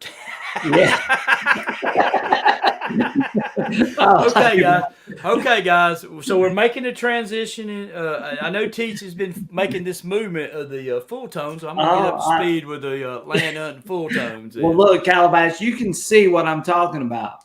All of the people that are on here tonight have used sensitive full tones, and they've used sensitive with full tones, and they've had great success with that.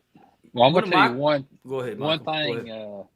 One thing that I really like on this update, and I know you were instrumental in having this change, Calabash, was that lower iron tone.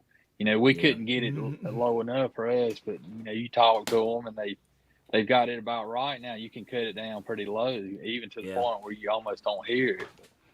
But, That's we really had a nice. couple of different versions in the beta versions of that iron tone, and that's the one that everybody settled on was that last one we had. But that was one of my complaints when the Deus 2 come out. I said, man, we need to get it.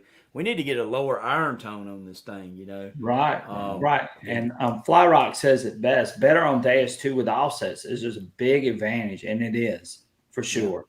Yeah. Alabama Digger says, I'd say the D1 is tamer in iron than the Deus 2 and less falses, but you miss a lot of the Deus 2 finds. And I think Calabash and I found that out right off the bat, didn't we, Calabash? You remember when I got mine and what happened? You want me to tell that story real quick? Go ahead, tell it. So I got mine in, updated it. I was doing some beta. I think it was beta version. Maybe it was. And yeah, it was right when it first come out.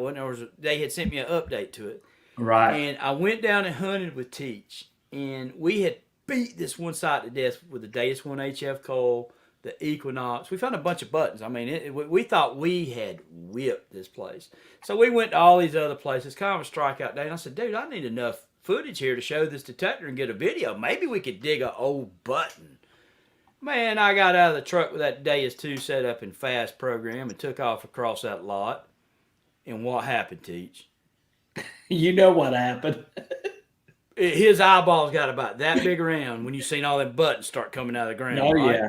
Oh, and yeah. that kind of goes back to what the man told me about the Deus 2 being able to unmask better than the Deus 1 in heavy iron in the email.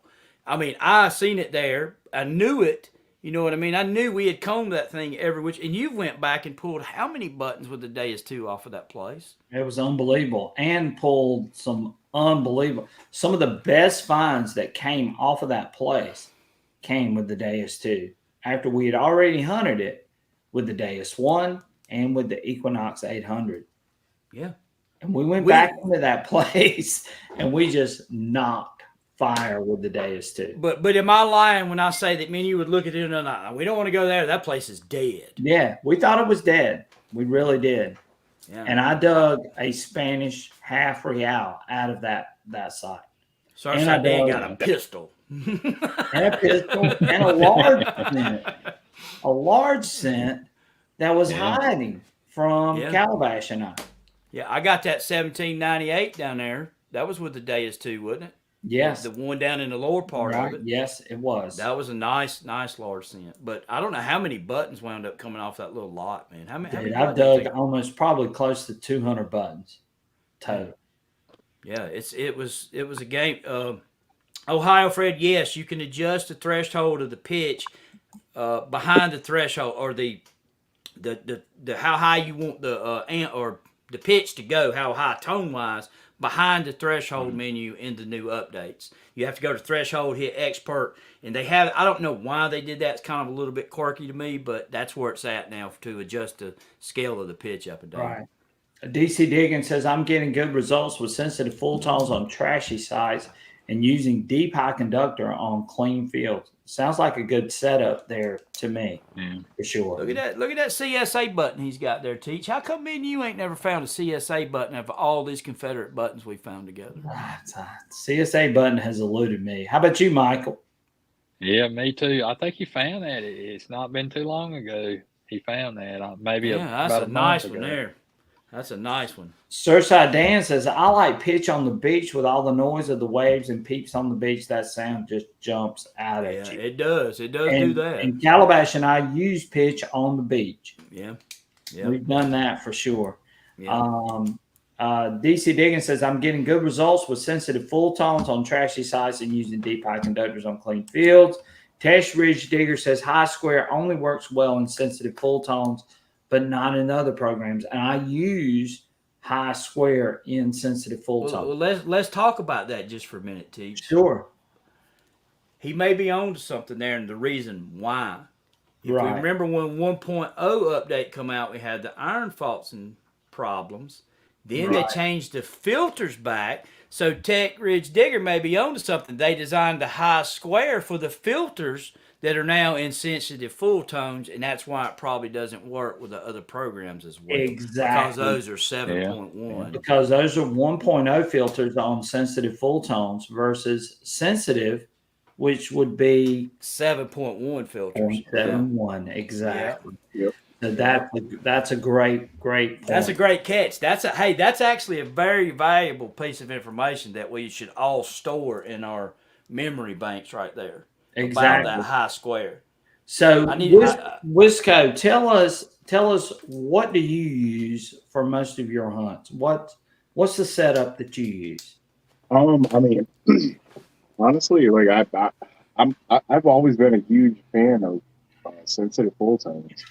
Ever since I got with the Deus, there wasn't a whole lot of. I mean, besides Calabash that had his early, Right. and a few other people, I didn't know where else to learn this machine. I was intrigued with I guess the promo videos that they had. Right. Diving underwater, 66 feet. And Right. everything else. And I was like, you know what? I almost bought a Deus one before I bought my Knox, but I had to obviously go with times and go to a multi-frequency. But I had my Knox probably about 3-4 months before I pulled the pulled the trigger on the Deus 2 and pre-ordered that one. So I love my sensitive full tones. That's what I've seen from across the pond, and that's what a lot of those guys were using before it even came over here to the United States. So I've like almost trained my ears to sensitive full tones, Very and good. I've always said it, like ever since I had mine. I love sensitive full tones, and it's to me the most descriptive, and when you use it, as long as you have, Right. you can hear the nuances that Calabash has said. The Yeah. tonal nuances that They're you there. get from sensitive full tones is incredible. Like I can hear the difference between a tin can and a good signal. Like Very you good. get that ting. It's almost like too high of a pitch, and you listen to the ground, you listen to the dirt, and then I don't know. But That's I mean, as far as my setup goes, it varies. I differentiate a little bit off of the regular full tones, Right. or sensitive full tones, but and I definitely increase my offset. I lower my silencer, but other than that, it just varies with the soil that I'm metal detecting in. good. That is so good to hear because, I mean, Calabash has heard me talk about sensitive full tones. And of course, he's seeing for the first time how many people are actually using sensitive full tones and having such great success with sensitive full tones. And you can see down here at the bottom, NC Lost Relic Recovery. He says, horse pasture that's been hunted hard since the 80s. This year pulled 15 plus buttons, a KG3, a wax seal with sensitive full tones in my sweeper program. I mean, hey, I totally get the info in it because the Deus One was like that. Right. And I get that calmer hunt in the iron. That's something too, guys. I don't know if you're like this, but the older I get, the rackety rack noise kind of gets, you know what I mean? The stuff I used to jam to, when the Right. kids cut that on now, I'm like, will you please cut that crap down? That's when you're getting old. You used to be like, yeah, man, no. And now you're like, man, you're getting on my nerves. Look at James Bazell here, Calabash. He says, I'm a coin shooter in trashy parks and I love sensitive full tone. Well, can I just elaborate on something that Wesco was talking about just real Sure. quick? Yeah, go right ahead. Tones, whether you're using sensitive full tones or pitch, whichever one you're using, the tones. and this is something that me and Teach has talked about a million times. That is where it's at on the Deus 2. I see a lot of people saying, well, I'm digging big iron. It's giving a good signal. I say, no, it's not giving a good signal. It's telling you what the big iron is. You just don't understand what the Deus 2 is telling you Right. yet. Right. That's exactly The right. cans, they're giving me good signals. No, that's not a good signal. Your interpretation of what a good signal is, you need to dig, I don't know, 300 or 400 targets, and you'll start getting a feel for it. Whichever, if you're using sensitive full tones, pitch, whatever you're using, but one word of caution when you're learning the Deus 2. If you pick sensitive full tones, stay with it. If you pick Right. pitch, stay with it. Don't be jumping back and forth. I've said that Exactly. many times. Right. No matter what tones you use, stick with them and learn those yeah. tones. That machine's going to tell you what to dig and what not to dig. You'll be able to tell the iron no matter what tones you use, but you need to stick with that set of tones and learn Absolutely. that machine. Right, Yeah. right. Look at fly rod. Full tones gives you a long tone on large trash. It's easy to tell. Joe Dirt says, for me, sensitive full tones helps a lot with commingled targets. The 1.0 update was a game changer for sensitive full tones. Yeah.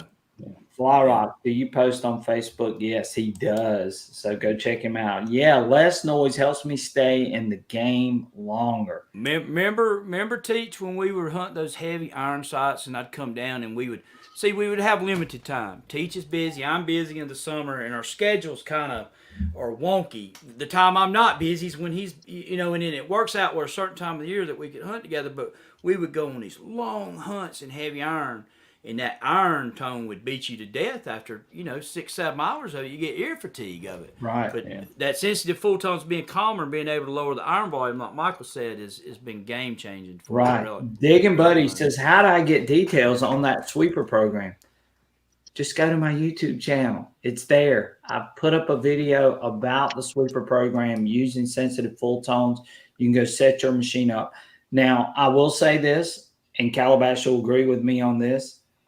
It may not work in your area. It's different soils, different things going on. But I will tell you, it works for me, and it's done very well for Michael and I, and we've done very well with it. I think your disclaimer there would be, Teach, and this is what I'm going to start doing a lot, is in mild to moderate soils, there's a good chance it'll work. If you start getting into hot dirt, you're going to have to tweak it. I mean, and that goes back into what me and Teach and all of us in Westco and Michael's been talking about, is learning the machine and understanding how to tweak that. But it's a good baseline to start, Yeah. It's a good baseline to start. Well, look at Alabama Digger's comment. Tread on me. He says, I'm with you. Sensitive full tones is easy to distinguish between almost anything. I did find a flaw, though. I just did a hunt, dig signals that I thought was a 10 was big non-ferrous. But again, 10, that's going to be tough, right, Calabash? Yeah. Oh, yeah. Well, here's something too now about relic hunting. Okay, I'm gonna lay this out there. Whether you're using sensitive full tones, pitch, or it's kind of like at that site the other day. You see me debuting the Go Up Terrain app. You guys seen us when I got done. When I showed it was 266 targets. At the end of the day, it was 364 targets that me and Carolina Digger had swung our coils over, and that thing logged. Right. But one of the things we were doing is we were listening to the faint round sounds, and basically trying to play the game of odds. But here's what Teach, as well as I do. We've been on colonial sites where there's big dandy buttons and big old buckles and different things. And those things that you think that you're passing up that are a can or a 10. I hit a dandy button one time, and if I'd have bet, I would have bet you $100 it was a Pepsi can or a beer can. And it was a big old dandy button laying at about 2 inches. You remember that big old, man, that big one that I dug? Dude, so, I remember the Walk in Liberty. Do you remember that target? Where was we at? We were at, where we were at, right by the light pole. Oh, yes. Tell them about that one. So all I'm saying is yes, these things can be used, but it's not a perfect system all the time. So listen to this horror story. Yeah. So I swung over a target. I said, I think this is a can. This is a big aluminum can. And Calabash swung over it, and he says, I'm going to dig this. I said, well, I think it's going to be a can. He dug it out, and it was a Walking Liberty $50. So just be mindful of some of those big signals and pass it. It could be a silver Morgan dollar too. Yeah. Well, let me ask you, Calabash. Yeah, man. What do you think? I saw a comment earlier about the audio filter, and we've been running it at 1, even hunting the iron. It kind of helps the signal. Have you messed with that any? As far I as, have in testing. I tested it on the beach. One of the, was one of the deals. I tested it on the beach. Have not used it a whole lot because, like I said, my diving. You guys seen how many dives I went on this year. My father-in-law, he passed away, and I'd been kind of not going anywhere because he had been sick. But I really broke loose diving and went on like this diving, just extravaganza for a few months. So I've not had time to really experiment with that. But I did mess around with the audio response on 1 and the square, like Teach was talking about, and that was interesting. It's really interesting. I know that it has the potential to clean up that more faint target. So if you come over the mass target, it has a potential to clean up that little blip that you hear. Is that what you're seeing? Is that what you're? Right. Is that what you guys are experiencing too? Exactly. Yeah. Right. And that's. What is there any negatives? Is that, Michael? Have you seen it? Is it cleaned up any of the iron faults? Well, if you get in a lot of iron, I wouldn't run it any higher than 1. What do you think, Teach? But if you're in more open ground like a field, you could probably go up maybe 2 or 3. I think 1 is the best, The optimal best scenario. Yeah, you're going to get optimal performance out of 1. Once you go up to 2, I think it changes it a little bit. Gets a little bit too. Yeah, I just like 1 from what I've seen. Now, that's not to say I won't change, unfortunately, but I think 1 is really, really good as far as, and I'll tell you where it really helps out. It really helps out on targets that are deep. Yeah. That's where the 1 audio filter will benefit you the most. Hey, I still got 1 loyalist. Look at Tech Ridge Digger. I still got 1 loyalist. Yeah. Up here with me. Yeah. What do you say? Look where he says. He's over in the comments. Says, I like pitch. It makes the targets jump out of me. I still got 1 in. Calabash and I hunted with pitch forever. We found some stuff, ain't we, with that? Oh, dude, we found unbelievable stuff with pitch. Yeah. I'm just saying, since the Deus 2's come out and since the update with the 1.10 and they updated full tones, it changed it. It just made it better. Well, I told you that when I was testing it. Calabash hasn't really played around with it as much as Michael and I have, and probably as much as Wisco and I have. And I'm telling you, it really helps me out with helping me sort of recognize some of those targets, whether they're iron, whether they're nails, whatever they may be. I can tell a little bit more. Now, is it a little bit more hot? Yes, because again, like Calabash said, we're on the 1.0 filters. Yeah. I run sensitive with full tones put in, but I've got the 0.71 filters. So if I'm wanting to get rid of some of that iron, I can go to that program, and it works extremely well. And Michael knows this just as well, because Michael's the one who actually hooked me up with that. And then I went and I modified it a little more, and it worked extremely well on those sites. Then and Michael. It did. It really did. I knew when I saw that in the beta version, and they told me that they had changed it, and I tested in that beta version. I said, "This is gonna be, a lot of people are gonna like this." You remember we talked. Oh yeah. I remember that day we were out at that plantation and we were digging, and you were going like, "I don't know about this," but then you dug more iron.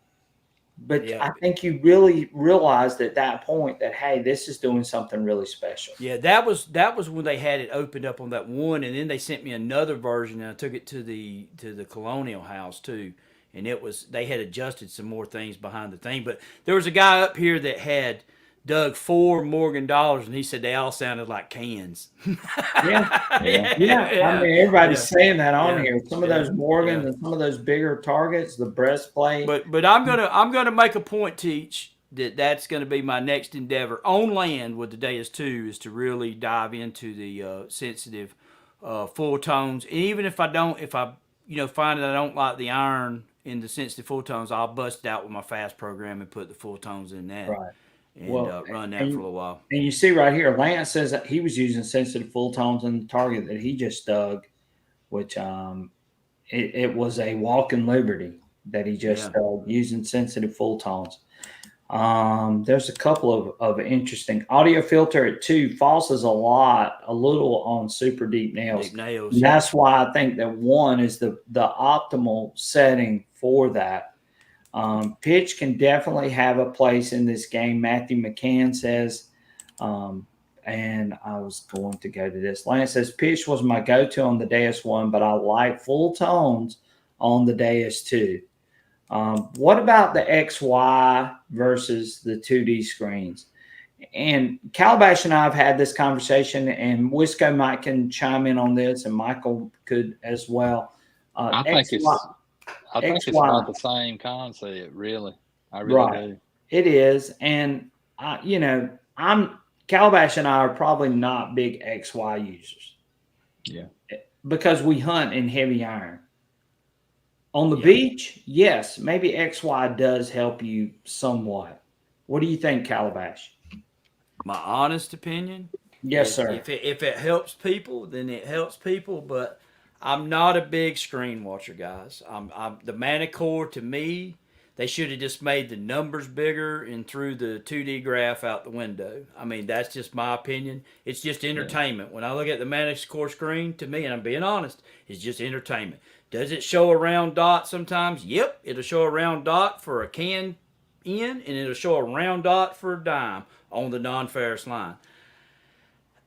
The audio and the numbers. I like the audio first, numbers second. Numbers are an entertainment factor for me. If I'm digging with a machine, and you know this, Teach, it's an entertainment factor. We've done this many times. You get a good signal, and then you look down at the number, and you go, oh boy, the signal matches the number, and this is possibly a silver coin. And your heart rate goes up, you start getting a little giddy, and you stick your shovel in the ground, and out pops a silver coin. So to me, the numbers are part of my detecting too, but they're not something that makes me make a dig or don't dig decision. It's just basically an entertainment factor too. Do you know what I mean? You guys look at it like that too. You see a high number, good tone, but I could easily just as much take the remote off, put it in my pocket, and dig by tone, and but the numbers go in with it. But the XY screen, the testing I've done, some people love it. It just, when you put the heavy iron, just like Teach said, I've showed testing with the XY heavy iron, it just goes haywire. It's just like the Manticore screen. I could put a bunch of stuff under cardboard, and I can show you that 2D screen and some mass targets on there, and you can't tell heads from tails of what's down there. So, Calabash, since we brought that up, talking about that 2D screen, is that all just a mirage just to get us looking at that screen a little more? It's the best looking screen in the metal detecting market, no doubt. They got the best menu layout on the Manticore. Maybe there's aspects where you guys that are hunting in cleaner ground might get a little more out of that. You know what I mean? But us heavy iron hunters, I showed that on the Manticore, and I'm sure some people didn't like that, but I've showed it, commingled with iron. I'm kind of with the purist guys that the audio of that machine is priority, whether it's the Manticore and the Deus 2 is in my opinion, the MindLab audio is more pleasant. But Deus 2 at the end of the day has more information in the audio alone. And it's just whichever road you choose on that. But the screens, they're great. I like the way the Manticore looks. Don't get me wrong. Do I look at the screen? Yeah, I'll look at it. And on the beach, come to think about it, I do look at it on the beach sometimes. And when you hit a bottle cap on the beach, a lot of times that screen will paint down. on that cap like that right there. Surfside Dan can tell you about this. Right. And it'll paint down. And it can help you a little bit there. But the heavy iron hunting, just not a big XY or screen watcher. But hey, and just like this right here, each person has their own style on here, and what works for me might not work for you, and what works for you might not work for me. So exactly, that's something to keep in mind too. Look at what Relics and Rings says. The 2D screen on the Manticore has its place, but it's not always useful. Yeah. Where do you find you like it best, Relics and Rings? The bottle caps on the beach is probably. Now wait a minute, Surfside Dan. You dug that pit. Did you dig it because it showed non-ferrous, or because it showed that it was an iron target? He dug that pistol because it was a non-ferrous target. It showed on a non-ferrous line, but it was an iron target. He knows that as well as you and I know. Well, it's a big piece of iron. I mean, all detectors get fooled by it. I mean, the Deus 2 will make that forced iron tone. You know how it does. And then people say that's a good tone. I'm like, no, that's not a good tone. That is a big iron tone, and you've got to learn the difference between a coin round size object and a cannonball this big. They sound different. Right. And DC Diggins says the XY will help sometimes when you get a scratchy signal if the XY is jumpy and trash. And what I found is it might be good on the beach. And I don't know how much Calabash is used it on the beach. I don't know how much Mike. Dan uses it a lot. Surfside Dan uses it a lot for bottle caps. Yeah. Right. Non-coin signal. And I think that'll help on the beach, definitely, for sure. Yeah. Relics and Rings says beach hunting, parts and gold nugget hunting, it works very well. Okay, there you go. Right. And I agree with that. Yeah. It may have the best looking screen, but it doesn't matter when you don't even watch the screen. The only time I look at the screen is to check the battery life. Says Lance. Joe Dirt says Manticore tones are pleasant but sluggish compared to the Deus 2. Yeah. I agree with that 100%. Mind Lab's audio is great, man. They got there's no question about that. And we've had this conversation.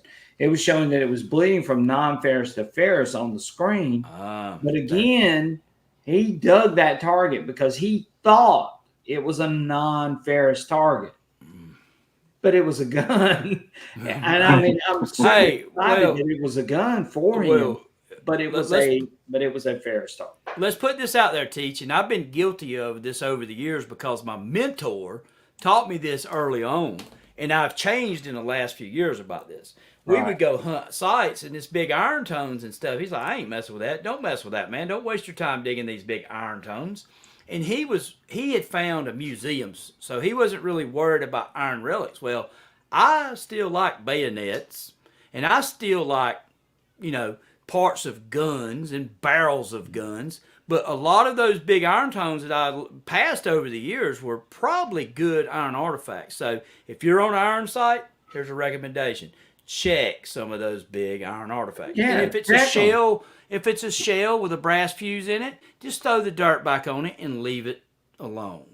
Right. Exactly. Or you may find yourself tangled up with the bomb squad. Exactly. Right. And there's a lot of people on here that are saying, I do. How many people we got, Teach? How long have we been on this thing? We got 50 people on here right now. They're all tuned in, and they are loving what we're talking about. Man, it's 9 o'clock, dude. I know. We got to do our drawing in just a minute, but we're gonna keep going for just a second, and then we will do our drawing. So Knox Sound Day 2 Tech would be a killer. Mind Lab Silver Tone is unmatched. And I agree with that 100%. Remember all them seededs we found over on the Silverware site? Every time we'd get over one and hear that tone and that ID, it'd be I forget what it was on the Equinox 800. 28, what 28, 30. Yeah, it was, dude, man. Yeah. It'd be like, son, we'd be hyped up. All right. I got to take a break for 1 second. And then I was thinking the same thing when I looked at there, and it's been like, I'm old, dude. It's been like 2 hours, man. I got a small bladder anyway. But anyway, so you twice. I'm going to take a break for 1 second, and then we're going to come back, and we're going to do our drawing. Yeah. And then we're going to show a couple of our finds from our followers, and then we are going to sign out of here and do our giveaway as well. So y'all hang on with just 1 second. Calabash and Michael and Wisco are going to carry the show for just a second, and then I'll be right. Hurry up, dude. Let's go, man. Let's I got to go too.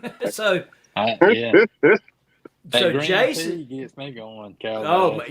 yeah, man. I drank one of them, but I'm getting there. You see it in my eyes, you know what I mean? But Jason, can I give Jason a big shout out? He sent me the coil. We've got it on the detector. We run it against a legend, and then I appreciate that. And Carson Chris was talking about that XY helped him, you know, in the differentiate lead line tin cans.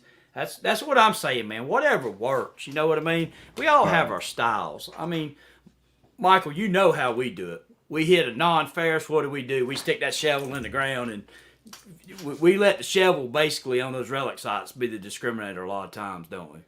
Yeah, you got to, because you know, sometimes it'll surprise you. You know, you'll come out with a good target, and when a lot of times you don't think it's going to be a good target. It, you know, different situations it'll pull that tone down, and you know, you can come out with a target you wouldn't have dug otherwise. You know. Yeah. How many South Carolina buds do you wind up getting off that one site, Michael? I think it was eight or 9. 8 or 9. And that was hot dirt. Do you have something? Let's go. Yeah, I was going to ask you guys. One of my other favorite people to watch when I first started getting into the metal detecting community, and what was Darnell Hello Williams World. I don't Yeah, know if you guys ever watched him, but yeah, I did. what happened to him? You guys know? He got nailed for some bad stuff I seen on YouTube, so he's gone. Oh, Really? is it okay? Okay. Yeah, Oh, yeah. He got nailed for some like really bad stuff. He's really gone. Like, oh, okay, yeah, okay. yeah. From what I saw Hmm. and what I understood, yeah, because I watched him a few times. Yeah, And but yeah. I saw I something. always like to laugh. Like, Yeah, but I saw. hello But you know, world. yeah, I saw Okay. something, and he's literally gone for years. If you know Oh, what I mean? Yeah. okay, okay. Yeah. My fault, guys. I didn't mean to bring that. No, that's no. great. He was. I mean, I loved seeing his not the content Yeah, Yeah. publishing back in the day. That was definitely awesome. Lance says best live chat yet. sweet. Yeah, Yeah. Lance, don't come back to my live stream because you're getting banned, son. DC Diggins says if you're on a good site, you got to dig almost everything, and that's Yeah. true. We all know It's that. true. It's true. Jason Britton, Calabash, you know Jason. Yeah, he sent me my Day, coal. hope you're feeling better. You're He right. sent me my coal. He's the guy that helped us out with the coal. Yeah. Hey, look what Lance says down there. You got to highlight Lance. I see it. Hey, I actually sent that to Iffy, so Iffy's going to be running that. Dude, I'm going to tell you something. I want to talk about that just for a minute while we're on here. You know, I know a lot of guys that watch me too, and Yeah. that is the pitifulest detector I've ever seen. Unless this lowering the scrim down from 0 to -10, 9 points, make some kind of phenomenal change, that is probably it's bad. I mean, you guys, I'm not trying to knock a company or nothing like that, but it's just really bad. It's about $1,100 sent to the U.S. And you look at that factory preset program, man, and it's just, you see them other detectors on that nail test. It's just bad, man. Anyway, Right. Lance, I'm kind of with you. If the Rudis doesn't change its performance with the negative testing that Iffy's gonna do, Right. take me to the river. That's just being for real. Hey, Teach, you seen it? I mean, we talk freely here, man. You seen it? The Rudis people attacked me, son. They started Oh, going my on me God. about that stuff. You remember when me and Delic had those few words? They started bringing that up, and I was like, I started to contact Delic and say, Well, you know what? You got a company talking about something that me and you went through and trying to use that. You know what I mean? But anyway, Yeah. go ahead, Teach. Well, like, look, you you and I have been through a lot, and we've gone through the wars, we've gone through the battles, and of course, we've always supported each other. To the extreme. These guys actually going out and attacking you and trying to bring up something from the past was just ridiculous. I mean, they know they've got an inferior product at this point, and you've shown the product and you've done it honestly. Yeah. And they don't like it. And so naturally they're going to attack. And, the thing is, you're the most honest tester of anybody out there. You're going to show what the machine is doing. And I know you, I've been around you for 8 years almost. And you and I have been through all the wars. We've been through all the detectors. We've been through all the things that have happened over the We've been through the forum wars, and you told me to leave them stinking forums. And we've been through it all. Michael's been there too. You know, for many years now. But we're only showing you what we're seeing, and we're showing it to everyone so that no one makes a mistake that's going to cost them their hard-earned money. Yeah, that would have been a $1,100 mistake for a lot of people. And I know that over across the pond it's $800 to let And then I go and I look, and then somebody says, "Oh, this Rudis is of course on their Facebook page is a legend killer." And I'm like, "Look, dude, I agree. I should have probably held off on showing the Rudis on video for a couple of more days." Because of that 1.71, and done a little more research into it, and but there was nothing in those settings that I changed that messed that machine up. I showed their factory preset programs, but they're talking about Legend Killer. I'm like, son, either you're a fanboy or you don't know nothing about metal detectors. You know what I mean? I mean, did you see the Legend out here? It'll hit a nickel that high above it, and the Rudis would go, you know what I mean? Come on, man. And then the guy says, then somebody come over and teach them a thing that says, if you don't know how to set up the Rudis, you shouldn't even be showing it. I said, well, maybe you need to tell the Rudis engineers how to set up their preset program so their metal detector won't suck so bad. That is so bad. You're telling me you need to tell the engineers that their machine won't even beat a simplex in the preset program, and it costs $1,000. I mean, and you're telling me I need to. We saw a $259 machine beat stocks. Yeah. In a single frequency, too. At that, and I'm the one that needs to learn how to set the machine up. No, y'all need to go back to the drawing board on your preset programs. That's pitiful. That is pitiful. Michael, what do you think about? I'm going to the bathroom, dude. Go ahead. Michael, what do you think about what Calabash showed on the Rudis? He done all the fair tests, but the proofs, all you got to do is watch the video. And it's just not, to me, it's just not stacking up against the other machines. Especially even the machines in the lower price class. It's just it's not doing it. Right, and Calabash is exactly right. All of us on here, we're honest people. We're showing you what we're actually seeing out in the field. And we're not going to show anything that we don't think is not happening. Hey, Brian, I want to give a shout out to Michael King. He asked me, did we see that 1841 seated dime? That's the NC Lost Relic Recovery. Remember, Greg Nichols found it. That was a beautiful halftime he found. We showed it on the live stream. And while Calabash is out, let's go real quick to our finds of the week, which we haven't done yet. And we're going to do that real quick. And we're going to hold on, Teach. Are you already at the finds? We're on the finds right now. Okay. I just wanted to say something, but I'll wait. Yeah, we'll do this after, because I've been wanting to do this, and I want to share this with the subscribers. So these are the finds of our followers on YouTube. And the first one, and by the way, too, these finds are brought to you by Joel Liebelt or Liebelt. joel@gmail.com. Joel is my specific dealer. He does a great job. If you're looking for a machine and you're looking for equipment, contact Joel. His contact information is on the screen right now. You can contact him at 775-388-8277, livebelt1@gmail.com, and he can get you hooked up with whatever you are looking for. So Joel is the man. He's on here tonight as Fly Rock. If you got something you want or you're looking for, give Joel a shout. He will definitely take care of you. So let's look at the first one. The first one is from Josh Snipes. This is a beautiful seated Liberty coin. What do you think about that one?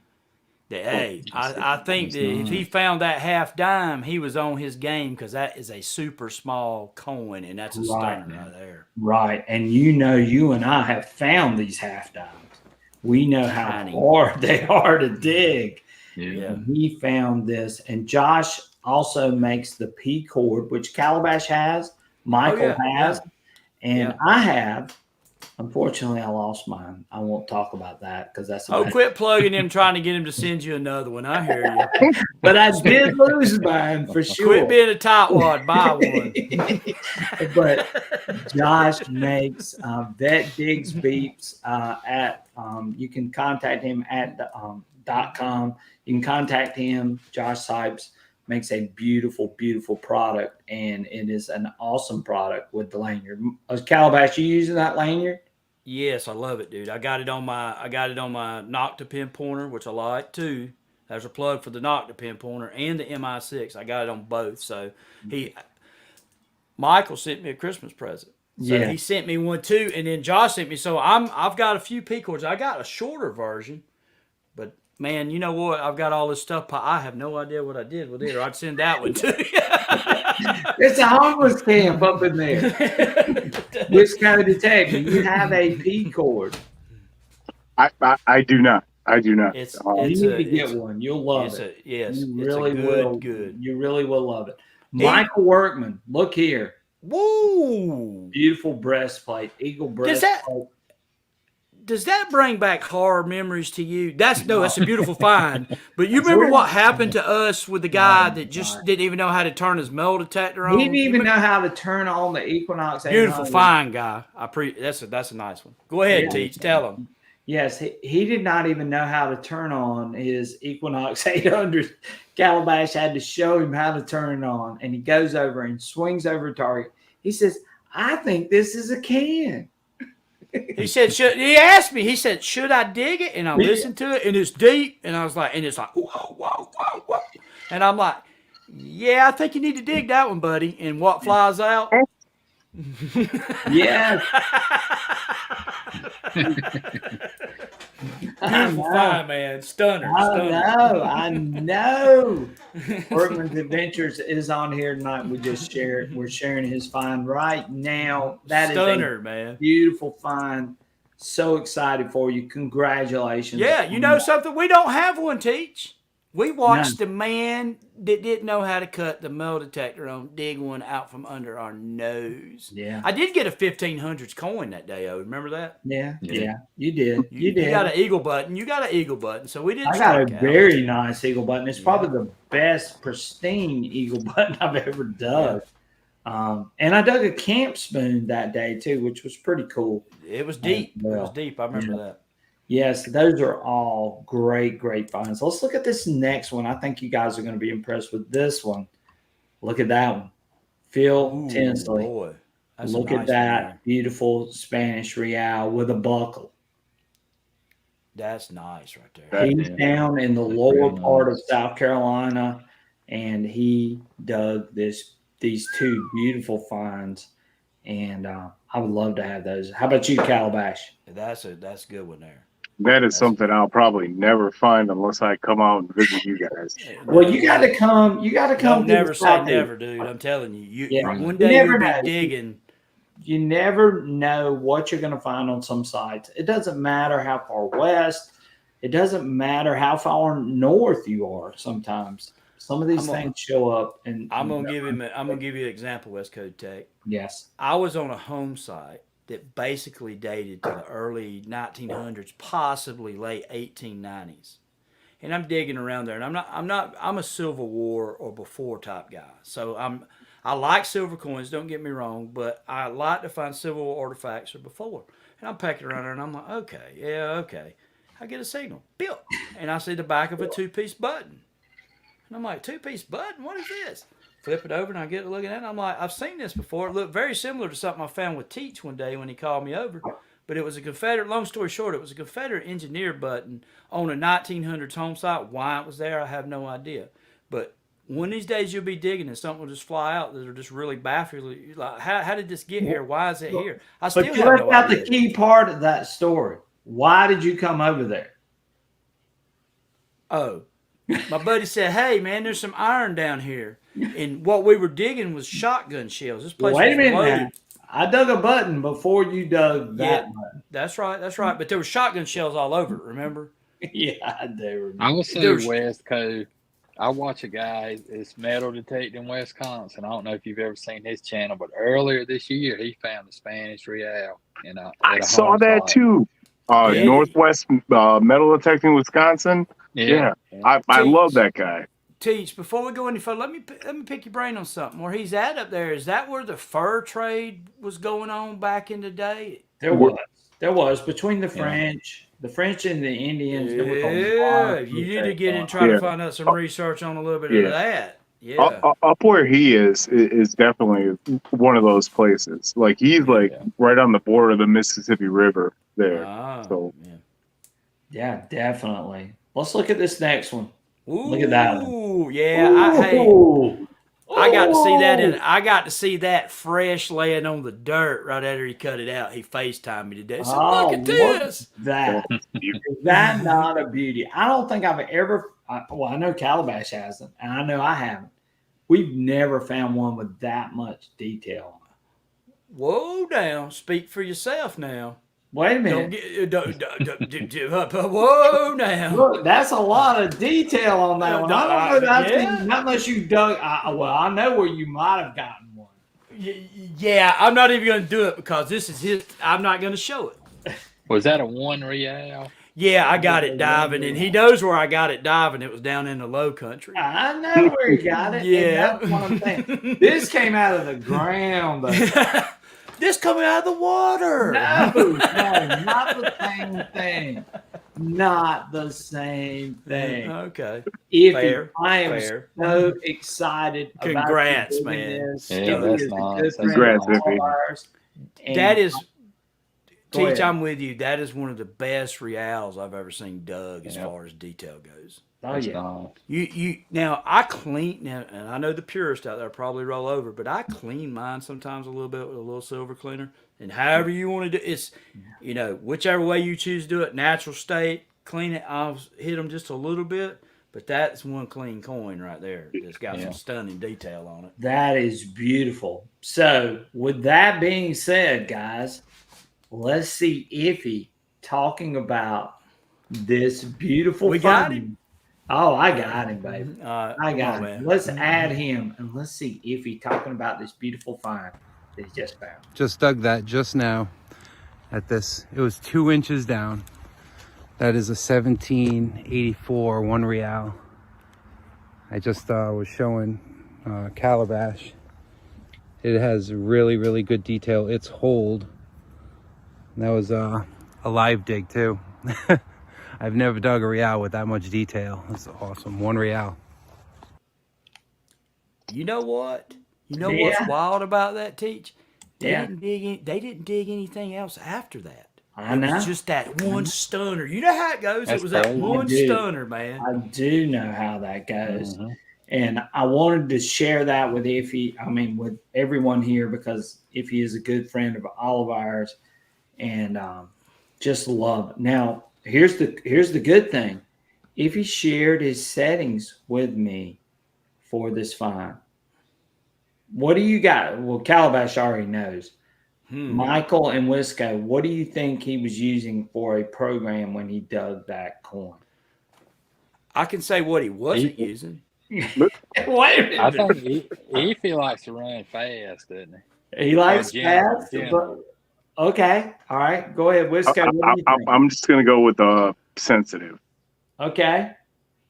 But Calabash, you want to tell him? Oh, he was using I think it was a general General? program, but I was going to General, throw a yeah. little.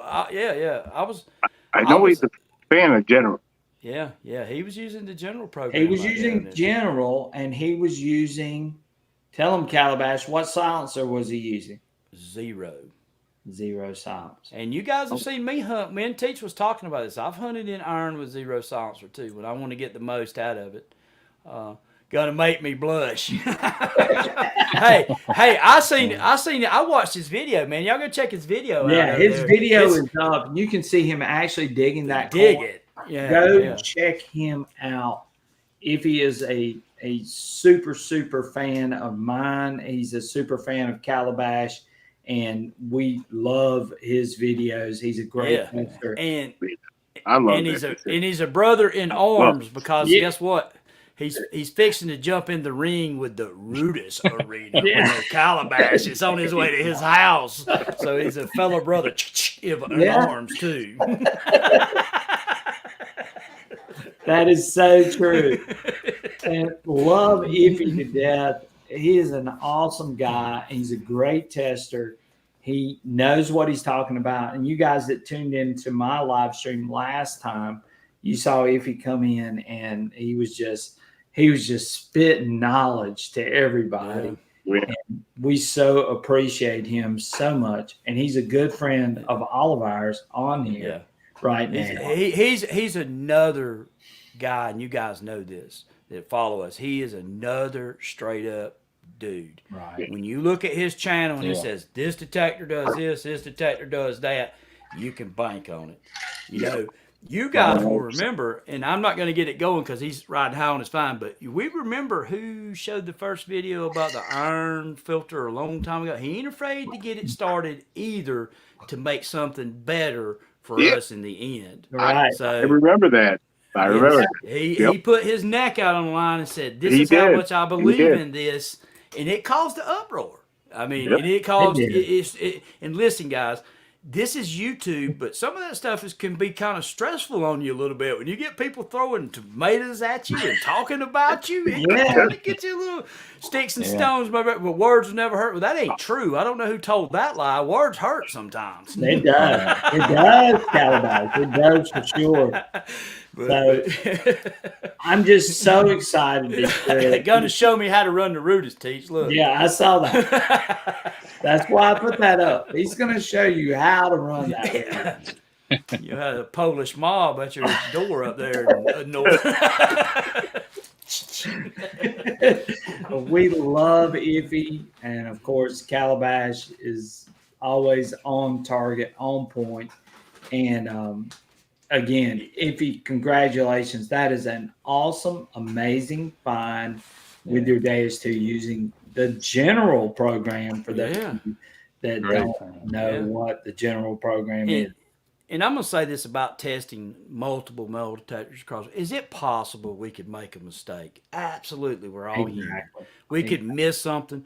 But I'm a man enough, and I know Iffy is, if we make a mistake, and Teach is, and Michael, I know we all are on here that, hey, I would go back and read, and be like, hey, this was a mistake. Here's the new thing. Here's the apology. Whatever. You know what I mean? Whatever's necessary. Right. But one thing that you will never, ever find us intentionally doing is trying to bad rap a metal detector or make one look better than the other.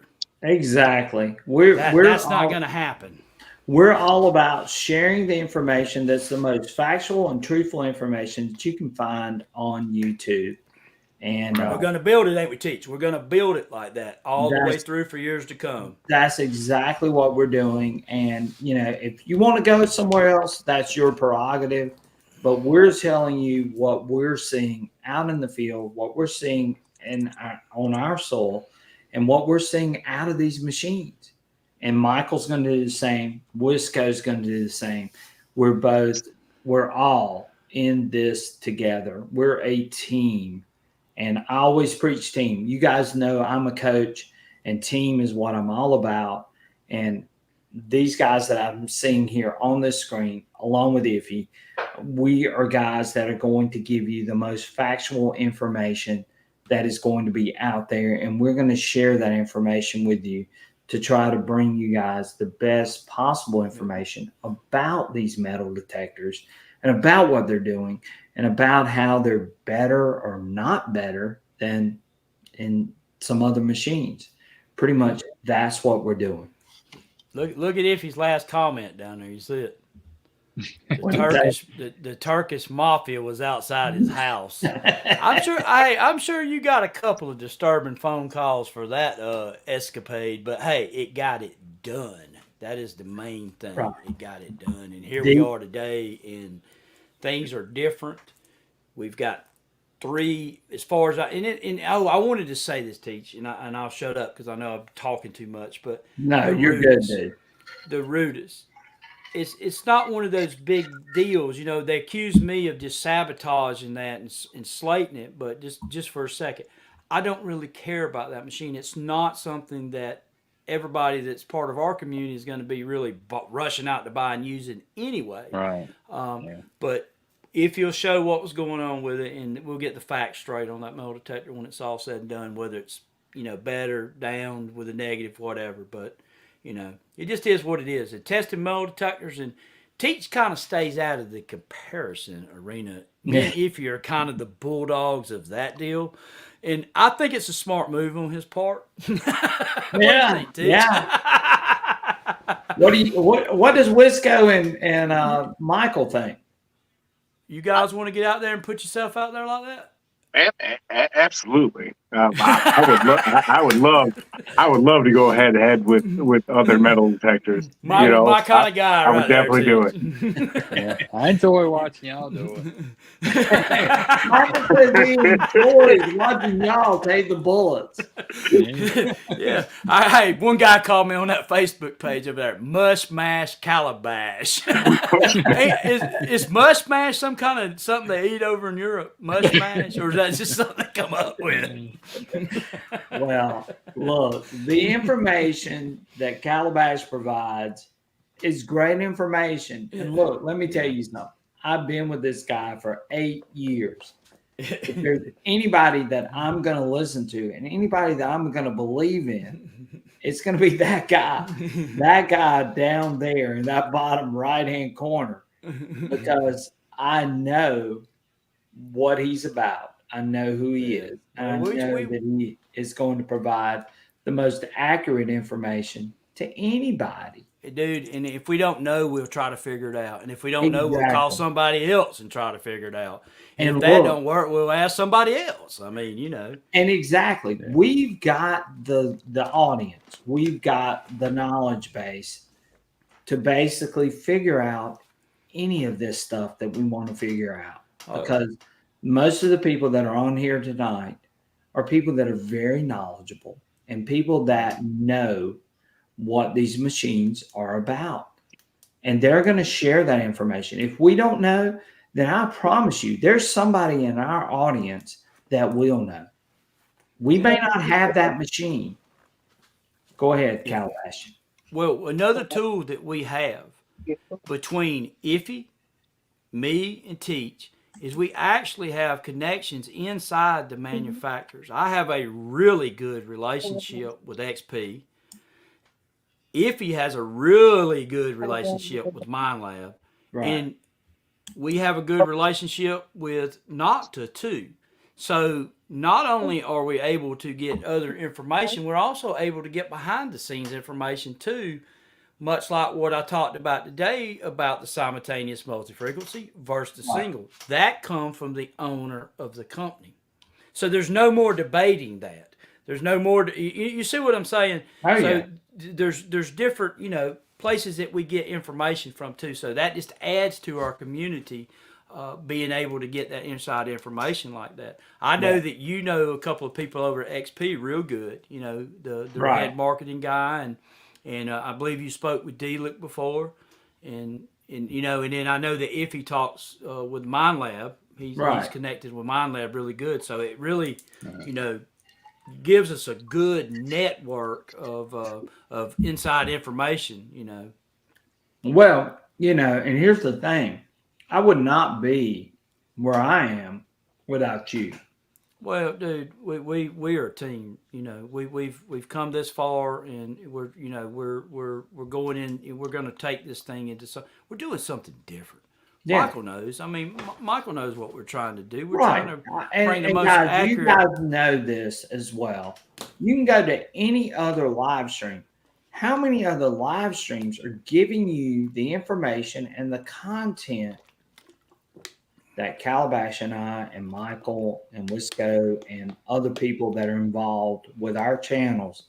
How many of you are getting that information from other channels? You're not. You're not. Look at what Lance said his favorite video was. He says, I followed you for the first video. He says, I like the one where Calabash threw the Equinox across the yard and fixed it. Wait a minute. Go back up 2 more. He's got one of my favorite classes. He says, my favorite Calabash video is when he threw away the Garrett in the trash.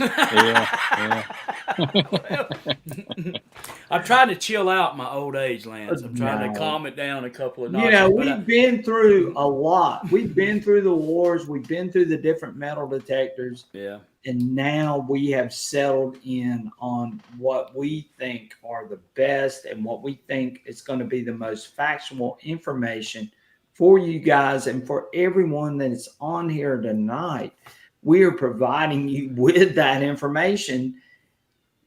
And I don't know of any other channel out there that's doing this. Now, you can go to other channels, and they're great, and they're entertaining. But are they giving you the information that we're giving and providing? Well, remember this, Teach, how it went down. So the Deus one, I started comparing it to the Garretts. I told everybody, I said, yeah, look at this Deus one. This thing is finding stuff in there, the iron that the Garretts won't find. You're full of it, Calabash. You redneck. You're full of it. You're full of it. Okay, well, then that come to pass that the Deus one was the best in iron. What? Well, what's this? The Equinox 800 pops out. What happened to me on the forums? I'll start posting videos. This is when I was first starting, guys. You know, really getting into the videos. So I'm showing the Deus one, whipping the Garretts. Then I'm showing the Equinox. I'm saying, hey, this Equinox is something special. Well, they start doing it. They started hating on me then, right?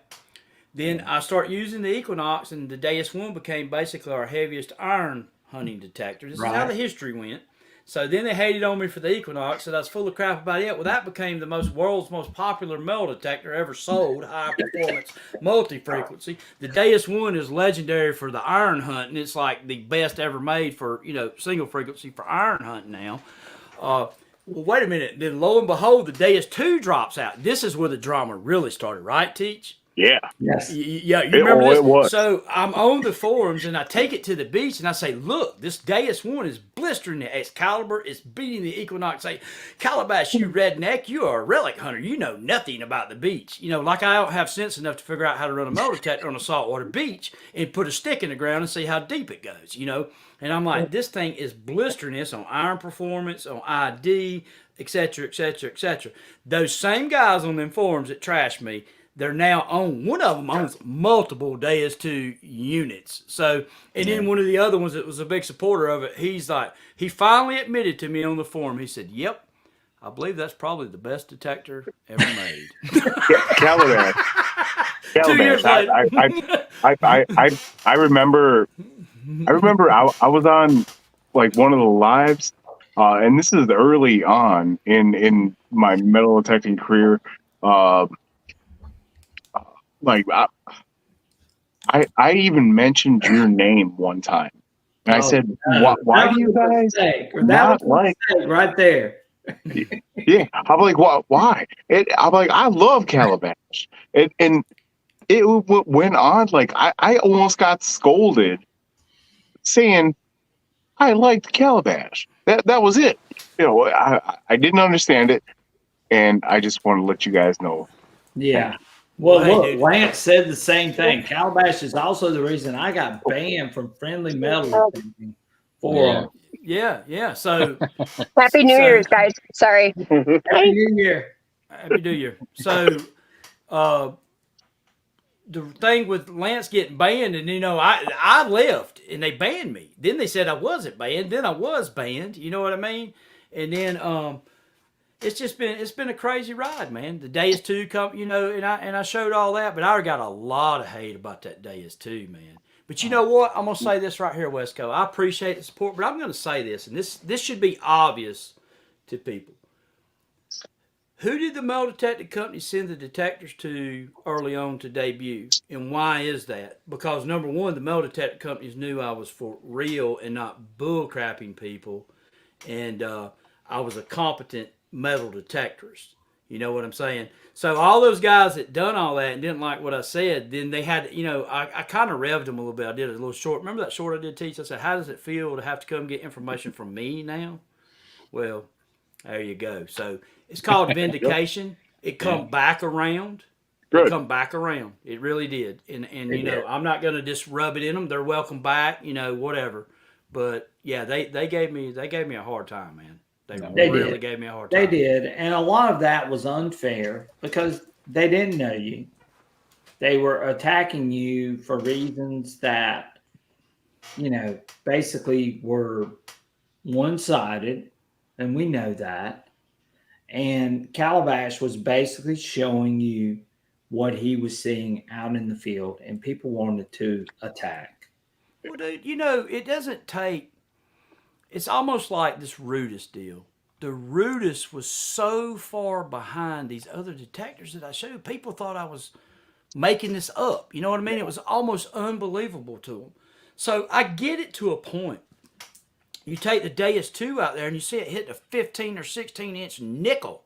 Right. You know what I mean? And there's nothing ever happened like this. It was a hole. It was beeping over the hole and all that, and I dispelled that myth. But I don't know, man. I don't know. It's like that, and some people, not our group, but some people tend to have a love affair with a brand. They do. You've always been interested in performance. Right. And do I love XP? Yeah. But if Mind Lab drops a detector that performs better than XP, we're going to be using. Exactly. Noxa drops one that meets my needs, and it's a diving unit, and it's got bone, and it blows the Deus 2 away, and it hits a coin that deep. Right. Then, that'll be what we're using that month. You know what I mean? And that's just how it works because we invest time in this. But yeah, that's all water under the bridge, and it's a happy new year. And all you haters out there, if you're watching, hey, you like me now. Yeah, look where we are now. And honestly, and Calabash will say this too. He and I started off two boys from the South, just going out, having a good time, detecting. And now, look what we're doing. I mean, we are trying to give you the most factual information that we can possibly out there versus anybody else out there on YouTube. And I think a lot of the metal detecting companies are looking at that, and they're realizing that as well, that we're going to be honest, we're going to be factual, we're going to do the best we can to show these detectors in a way that people want to know about these machines. And that's the way we are. Mm-hmm. Yeah, Alabama Digger and Lance brought up a couple of good points, and he said Lance got banned for telling him how he felt about me getting banned, but Alabama Digger brought up a good point right there. You're right. That's a very good point right there. That's an excellent point. Yeah. He says being able to run over old sites for years makes a difference in comparing new machines. Do we got anybody left in here, dude? How long we been? Dude, we got 50 some people in here right now. All right, dude. I'm done at 10 o'clock now. I know. We're getting ready to go. I'm old, man. I'm old. Well, we're all old. Man, it's New Year's Eve. We're all ready to go out and have a good time. Maybe I'm good till midnight then. I'm going to hear the fireworks. Some folks don't have that privilege. They can't comprehend something better. Go break out your 30-06, Michael, and fire it off a couple times. And this is one thing that Calabash and I have said quite frequently is that we are in the best possible situation to show these machines. We have the option of being able to show these machines and compare them and being able to tell you the most accurate information that we can possibly tell you. Yeah. We're not getting paid. No. No, we're not getting paid. Mm-hmm. And so Calabash and I are both trying to share the most accurate information that we can tell from the conditions in our area versus anywhere else. You know, we can only show what we are seeing. Yeah. Well, we That's it. got a grasp on the technology. See, this is a big deal, and sometimes I take this. I need to tame her back sometimes, you know, because this is a new technology. I mean, yes, it existed in whites, and some people see that and they correspond that multi-frequency simultaneous to that technology, and no, it's not the same thing. It is. That was the beginning of it, but this is the advanced version of it, and it's different, you know. Staying on till my iPod dies, yeah. But yeah, we're in a position in like we understand the technology, and that's, you know, cross brands, and that's his camera died. All right, Yeah, brother. that's all But, right. We still got it. Thank you, but, Wisco, for being here tonight. We appreciate Enjoyed it, man. Enjoyed it. Yeah, enjoyed it, Wesco. And but yeah, I mean, just having the detectors. We're in now where we can get the companies to send. And no, I'm not in with Bond Lab like that. They sent me the Manticore. I ain't heard nothing back from them. They didn't like that iron business I showed, but it got fixed. We'll buy the next one. Whoop it Right, down. they put in a stabilizer. Yeah, Why yeah, did they put in a stabilizer? Well, I wonder who was blowing the whistle. Woo woo. Right, because you were telling them right off the bat that this thing is falsing on iron. We said that all along, and now they put in a stabilizer. And what did we find out, Calabash? Once they put in the stabilizer, what has happened to that machine? It's made it very manageable in iron. It is one of the drawbacks is that it doesn't unmask quite as well as the Deus 2. But I'll say this: if you're hunting the Manticore and that's all you have to hunt iron, you're not really hurt either. You know what I'm saying? Right. You know what I mean. It's not like it's this far. It is a margin there with the stabilizer, but it fixed the iron hunting problems. The Legend, I'm going to tell you something. The Legend was impressive today with that LG 24 Colt. That was I was You know, blown away by what you showed Yeah, in that video. that was, you know. Yeah. That So was, you guys that are saying, well, the Legend's not that good, well, maybe you should reconsider yeah. Yeah, right. Yeah. what you thought with the LG 24. I will say, out of the three, the Legend is the roughest running in the iron. But you can take the Legend to the iron and find stuff. I showed that on camera the other day. Yeah, You know, you exactly. can pick targets out of the iron with a Legend. It is a little bit rougher, maybe not as refined on the way that it processes, like transitioning from big iron to, you know, it's kind of got a what that, you know, kind of herky jerk to it a little bit, where the Deus may be a little bit smoother, but that's basically how it stacks up. You got two $1,600, $1,500 motor detector, $1,600 motor detector, and which one do I recommend after that? A $500 Legend. You know what I mean? I mean, Michael, what did you tell me today? You were telling me, what did you say about the Legend tones? I like the Legend tones. I like them better than the Mind Lab tones. I mean, I thought they sound good. Yeah. You're talking about the 60, yeah, they do. You know, maybe that's something I need to clarify too. Is I'm messing with this thing in pitch, and it's a little more violent. Right. You know what I mean? And that 60 tones, I did brag on that 60 tones a lot. I remember when, you know, testing them deep silvers and stuff.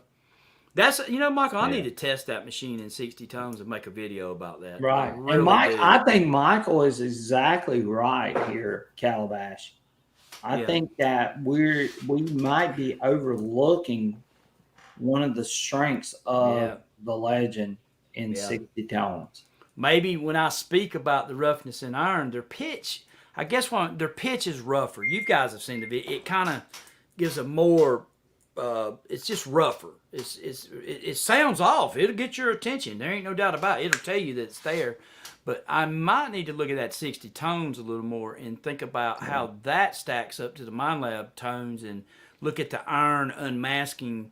Maybe the LG 24 versus the M8 coil versus the one region all tones on the Mind Lab versus 60 tones on the Legend. That might be the next video right there, to see how it sounds on the mass targets. Yeah. I just think that legend, maybe we're not realizing that at that $500 price range, how good that machine actually is. No, it is. It is. I'm there with it. They kept bringing the stuff out on it, and then and I didn't show it for a while, and then we got all that worked out, and I thought, well, what's best for the community? And I just said, you know what? Let's look at this thing, and let's look at it, and take that toxic stuff that we had, and just get rid of that, and let's look at it with an open mind. It's kind of like when Rudis did that to me the other day. That poisons you a little bit. You know what I mean? Yeah, of course it does. You know what I mean? You're looking at their metal detector, and they're over there talking about you like you're, you know what I mean? And, Well, so you got to look at it this way. You're talking about Rudis here, but maybe by you, and I think this kind of happened with the legend, by you talking about it the way you did, they're going to go back and take a look at their machine and improve it, and that's what you want.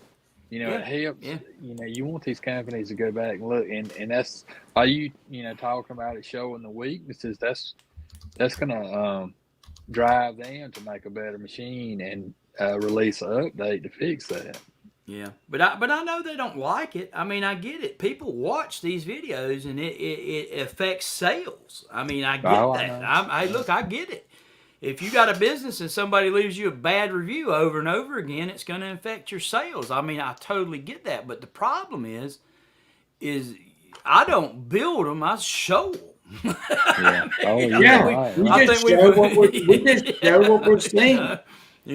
And all I can do is provide feedback. I mean, a very simple test is when you take two metal detectors with preset programs in each metal detector and compare them head to head, and one blows it away with their preset, and another one's just like, holy crap, I mean, what do you do with that?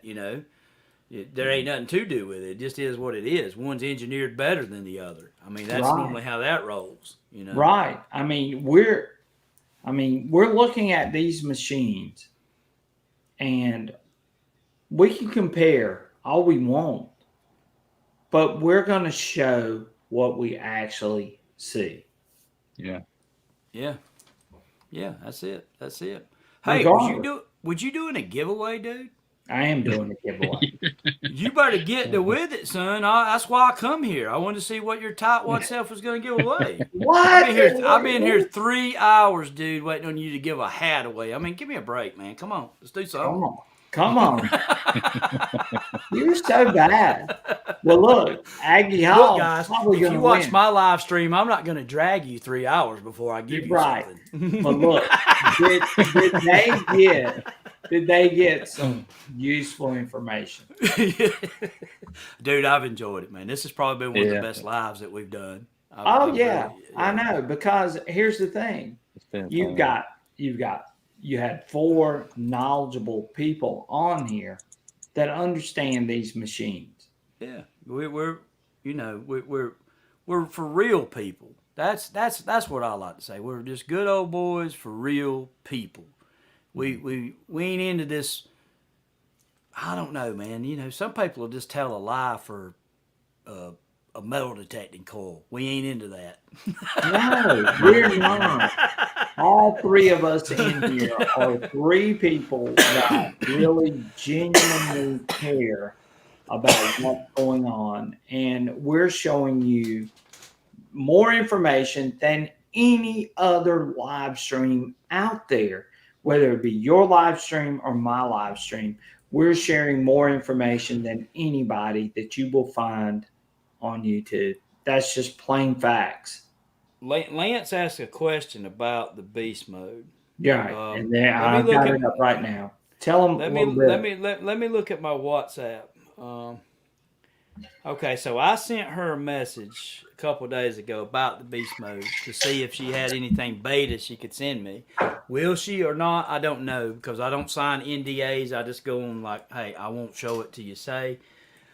But I sent a thing, Lance. I don't know anything about it yet. I sent it to see if she. Which goes back with the stuff. Oh, what's up, dude? So basically, I sent her a message saying, "Hey, if you have the beast mode, I'd like to see a beta version of it. If you want to send it to me and let me see what it's doing." But I haven't heard anything back. So I don't know how they celebrate New Year's in Turkey, but apparently she's probably on vacation because she's not Right. read It's the probably WhatsApp celebrating messages. New Year's, just like all Yeah. the rest of us. Yeah, I I don't bet know that's what their what it is. tradition is there. That's one thing I don't know a lot about is like traditions of other countries and how they celebrate different holidays and Right. stuff. Right. Um, Anything you want to share about? Do you know anything about that update, Calabash? I just know that she said that they were working on it, and what she told me a while back was it should be soon. Okay. But soon could be a week, soon could be 3 months, soon could be 6 months in some case. We don't know. You know what I mean? I just don't know. Right. I've not really questioned her about it because we were tied up so busy with the scores. But I'll tell you this, man. I asked her for that coil. And you know that coil, man, I'm going to say that thing got from Turkey to my door through DHL within probably about 6 days. Wow. Wow. That's really Yeah, I good. couldn't believe it, man. It had someone at your door, the camera guy, and it's DHL. with Hey, the Wisco, coil. let me ask you this. Do you have any other metal detectors other than the Deus 2? Yeah, I mean, I've got, I've still got my AT Pro. I've still got my Ace 400. I've got my Simplex. I've got a Knox 800, and then my Deus 2. Right. Okay. Well, good. Hey, Calabash, look at that. Look at that comment I just put up on the screen. The Manticore is smashing out deep handicap silvers at city parks that most have given up on. What do you think about that? I think the Manticore is a super deep machine. I really do. I think it's got a lot of potential on deep silver.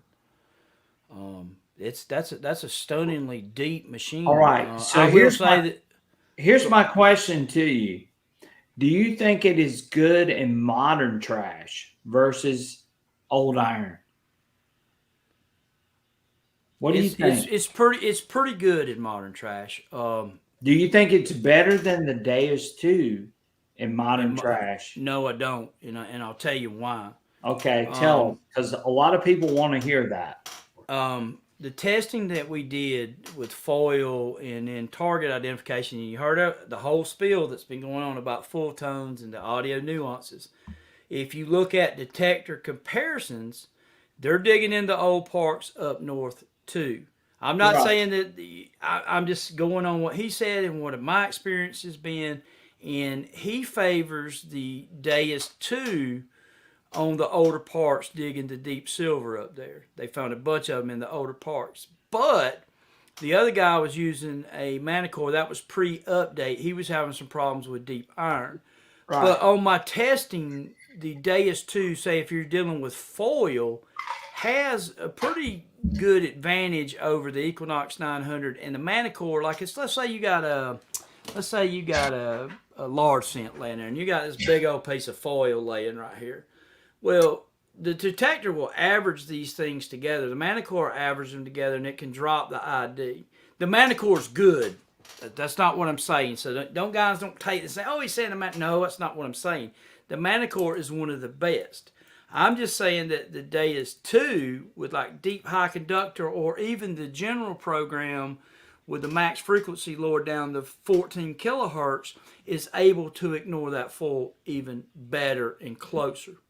So you may be hunting in a park that's been hunted for years and have a silver dime where somebody's done a cookout and they threw aluminum foil down or whatever it is, bubblegum wrappers, and the bubblegum wrapper may be sitting here, the coin may be sitting here, and the detector averages it together. The Deus 2 has an uncanny ability to give you that coin ID closer to that foil than the Manticore and the Equinox. Now, I've tested that. I showed that on a video. Is it this far? No, but it is an advantage at the end of the day, okay? And it is an advantage. So playing the odds, but the Manticore, on the upside of the Manticore, has a very calm way of sounding off on deep targets. You can remember the Equinox, how it was, Teach. Dude, I saw you dig the deepest silver that I've ever seen dug with an Equinox. I I dug mean, some deep stuff with the Equinox too. I mean, it's honestly, if you were going to choose a Deus 2 or the Manticore for coin hunting, you could probably literally say Manticore tails, Deus 2 heads, flip it up in the air, catch it, and you're not going to go wrong with either one. I mean, I know, Teach, that we're partial to the Deus 2, but that's because it fits us better all around than the Manticore. It's more versatile for you and I. Yes, it is. That's basically what it is. But and Finders Keepers put up a comment. He said the Manticore is smashing out the deep handicapped silvers at city parks that most have given up on. Yeah, and I think that the Deus 2 set up in the right way is right there too. With maybe I know that Detector Comparisons was using the general program set up finding deep silver in those parks, but I always was kind of partial to deep high conductor on that. But yeah, it's man. It's like it's a good time to be a metal detector. I mean, it really is. I mean, I could sit and nitpick the Manticore and say, well, the headphones ain't waterproof. I don't like that. Deus 2, they thought about this ahead. They built wireless waterproof headphones. You can't get caught in a rainstorm with a Manticore. That is a negative. Right. And I kind of revved Mind Lab about it. I made a video. Remember the tornado going around? I had the bag on my head about the headphones. I'm like, you guys make some waterproof headphones for this unit since you're getting $1,600. Right. Well, let's talk about that module. That they come out with. It's what is it, Brian? $229. $229. I thought it was WM09. $300. Are y'all sure it's $229? It's not more than that. That's what we saw on Fort Bedford metal detector. Yeah, that's $229 for the module. Yes. Yeah. So if you want to use any other headphones, you've got to pay an extra $220 instead of them throwing it in the box like they did with the Equinox 800. Yeah, they should have. I don't know who. Now what they did is they gave you the 6-inch coil versus the WM09.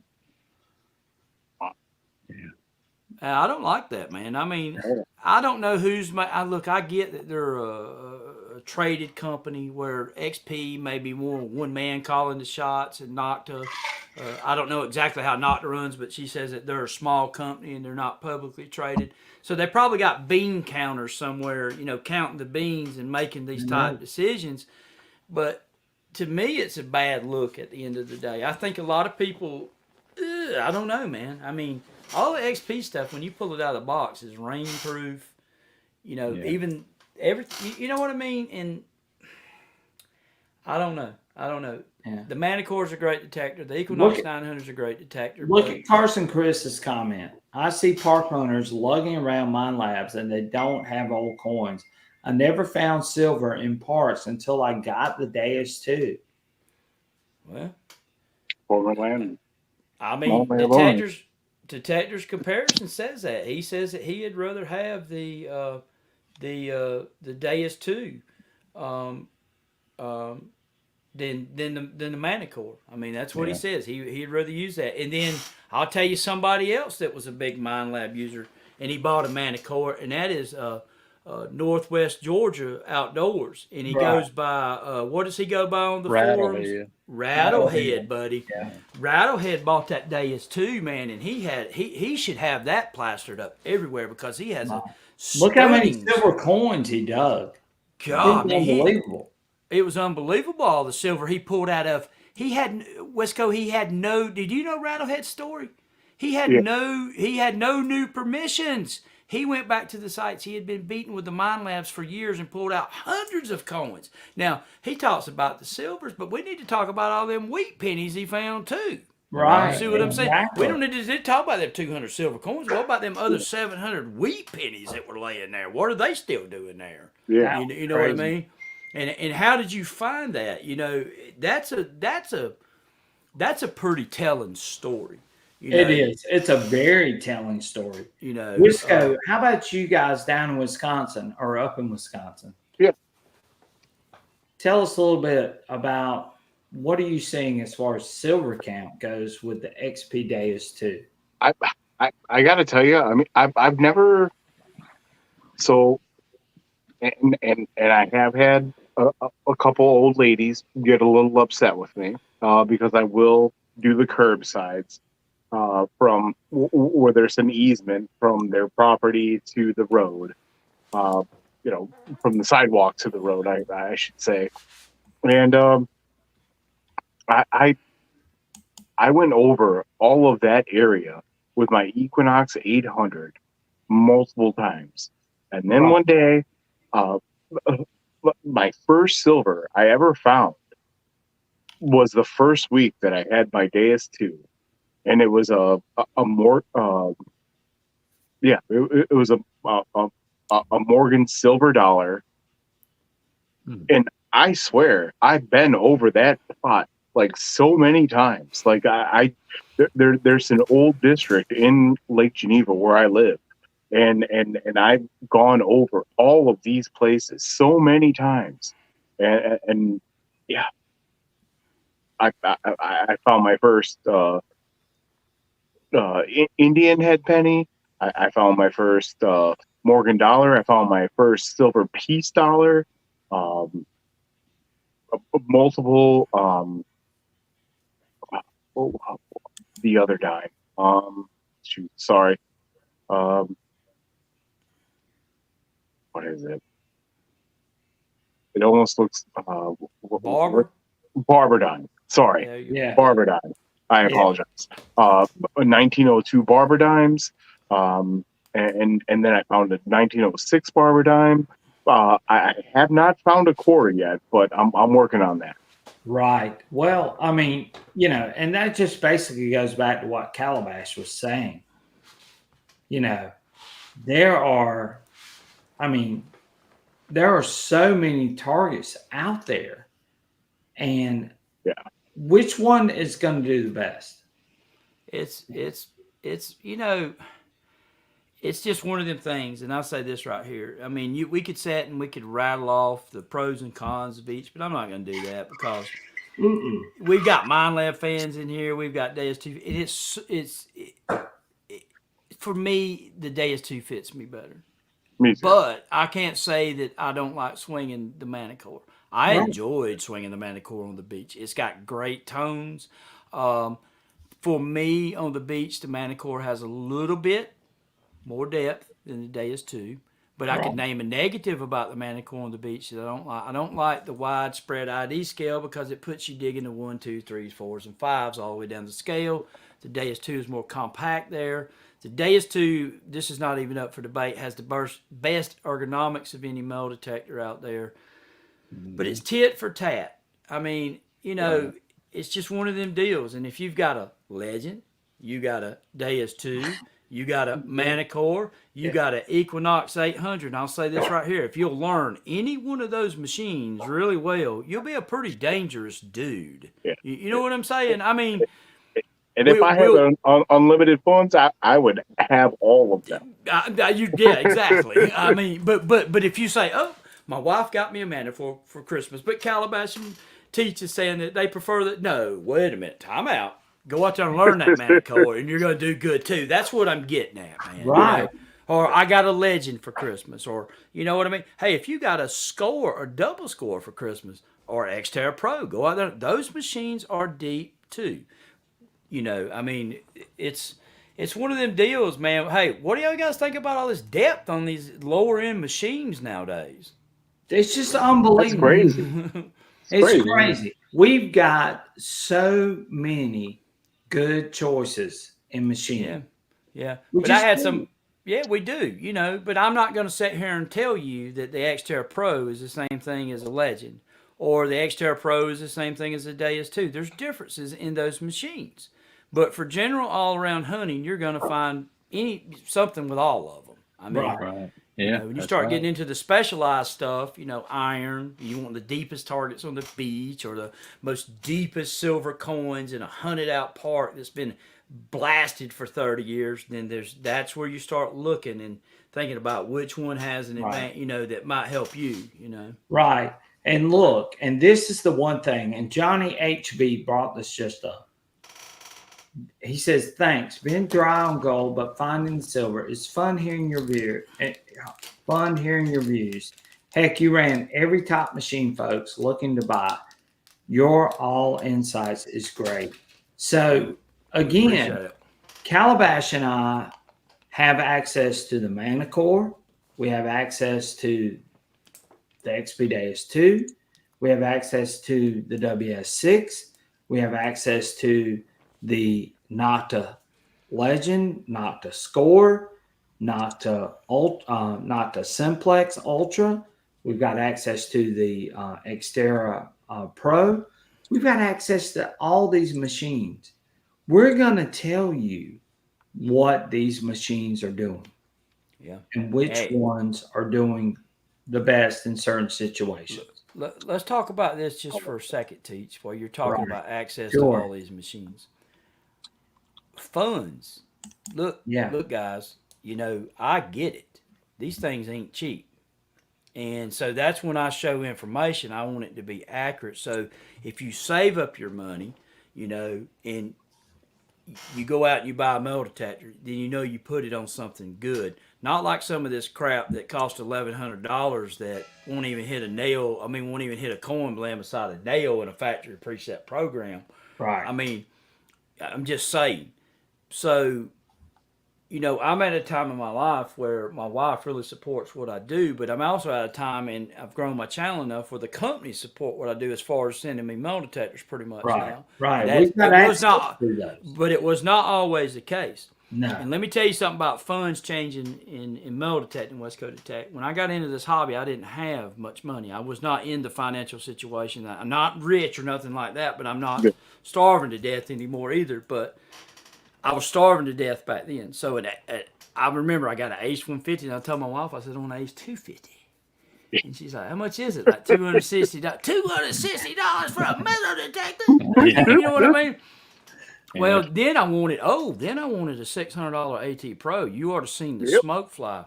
Yeah. I promise, and as I'm sitting here right now, she gave me a little bit of money, and I sold the AT Pro.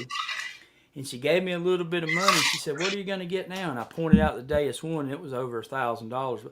The more money I give you, the more you spend. Now, let me tell you how this all played out. I get the Deus 1. I become very proficient with it. Oh, I even spend $100 on a GoPro camera and start me a YouTube channel. I'm going to be famous. And that's when you and I joined together. But let me tell you how this played out. I do not hunt artifacts for money, but I have sold a few artifacts to fund my hobby. I know what few artifacts those were. Yeah, and I'm going to tell it tonight. So I go out and I find a George Washington inaugural button. Actually, I found a John Adams cufflink first. One of the rarest historical buttons that's ever been, there's well under 10 known to exist in the United States.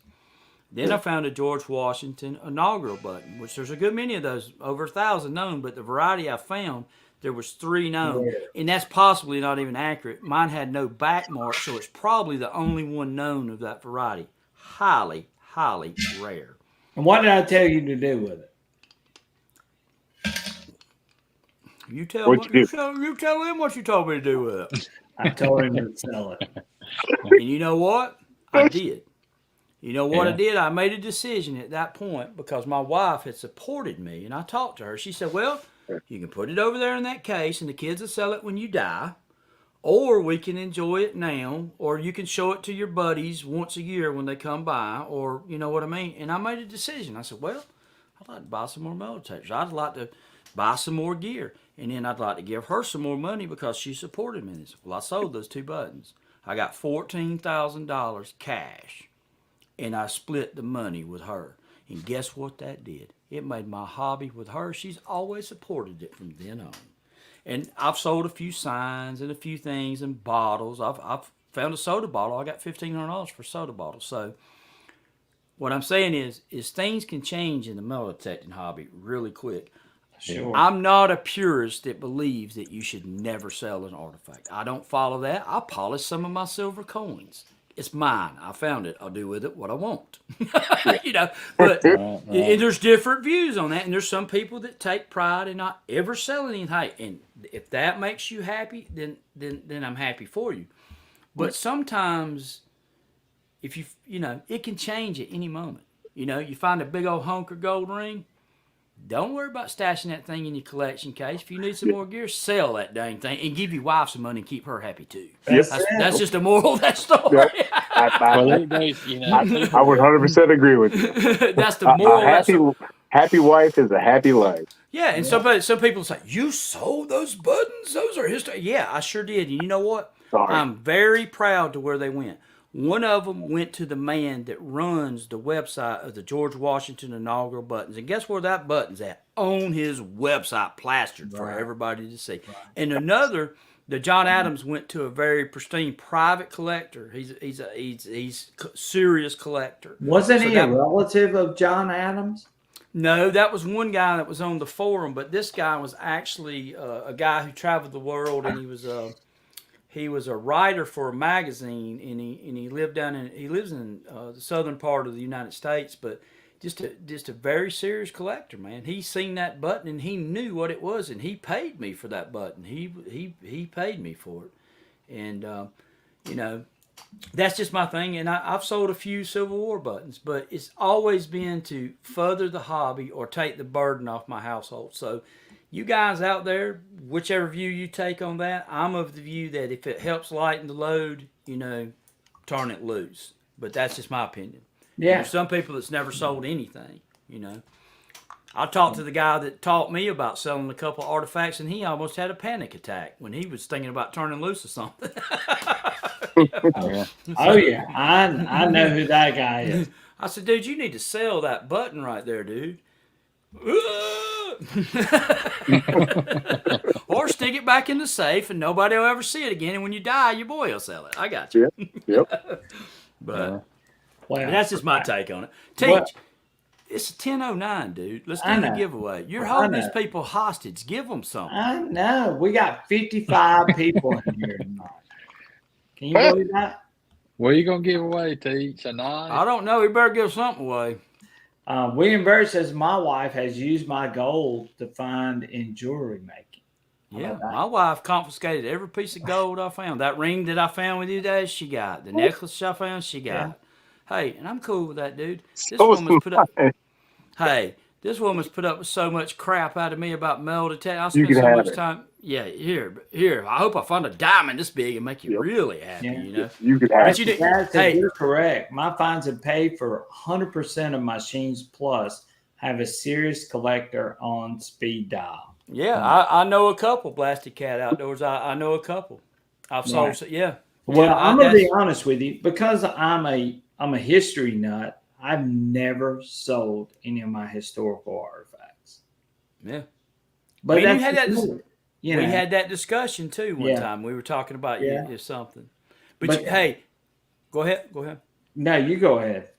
So, have you guys, any of you guys, getting off the selling subject? Have y'all? You know, I think the good book says a prophet's not honored in his hometown, and it kind of follows back to me there a little bit on some of these finds. You know, when I first started finding stuff like this large cent, I'd bring this home and, you know, everybody would ooh and ah with it. Now, years into this, it's like a large cent. My wife's like, another piece of junk. Yeah. No. I got a rare Confederate engineer button today. Well, I'm happy for you, dear. Get out of my face. Has it gotten like that around y'all's house yet? Because when you first start doing it, it's all interesting. And she's like, you drug that junky sign home with you and cluttering up the yard? Yeah. You got junk laying around everywhere. Yeah. Well, we got to do our giveaways tonight. We got to get out of here eventually at some time. Yeah, you look at her desk. This is her desk. Look what's on it. Son, I don't know. You got that crap all over my desk. I can't do schedules, and, you know, I got to get that cleaned up. But do your giveaway, man. Yeah, let's do a giveaway. So tonight we are going to do another knife. And I know Calabash hasn't seen these yet, but here they are. Look at these beautiful XP knives. Dude, that's cool, man. You need to get in on that, Calabash. I got one. Brian's got I hadn't got it yet. He's still got to give it to me, but I won one. Yeah. Hey, no, I'm not. No, dude, I'm good. I got some stuff that XP sent me. I ain't broke it out yet and showed everybody. But I got some giveaways. Hey, I got some giveaways coming up on my live stream. Calabash has some great giveaways, guys.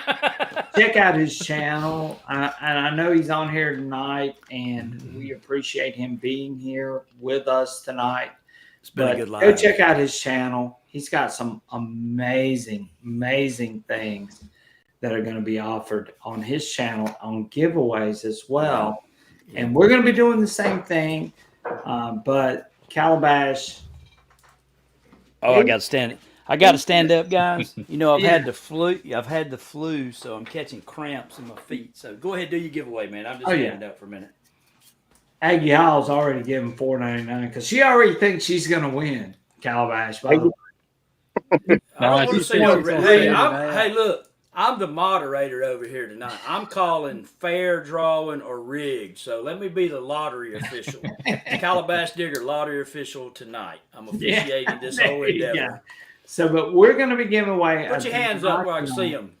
What's that? Put your hands up where I can see them. We'll make sure you ain't cheating.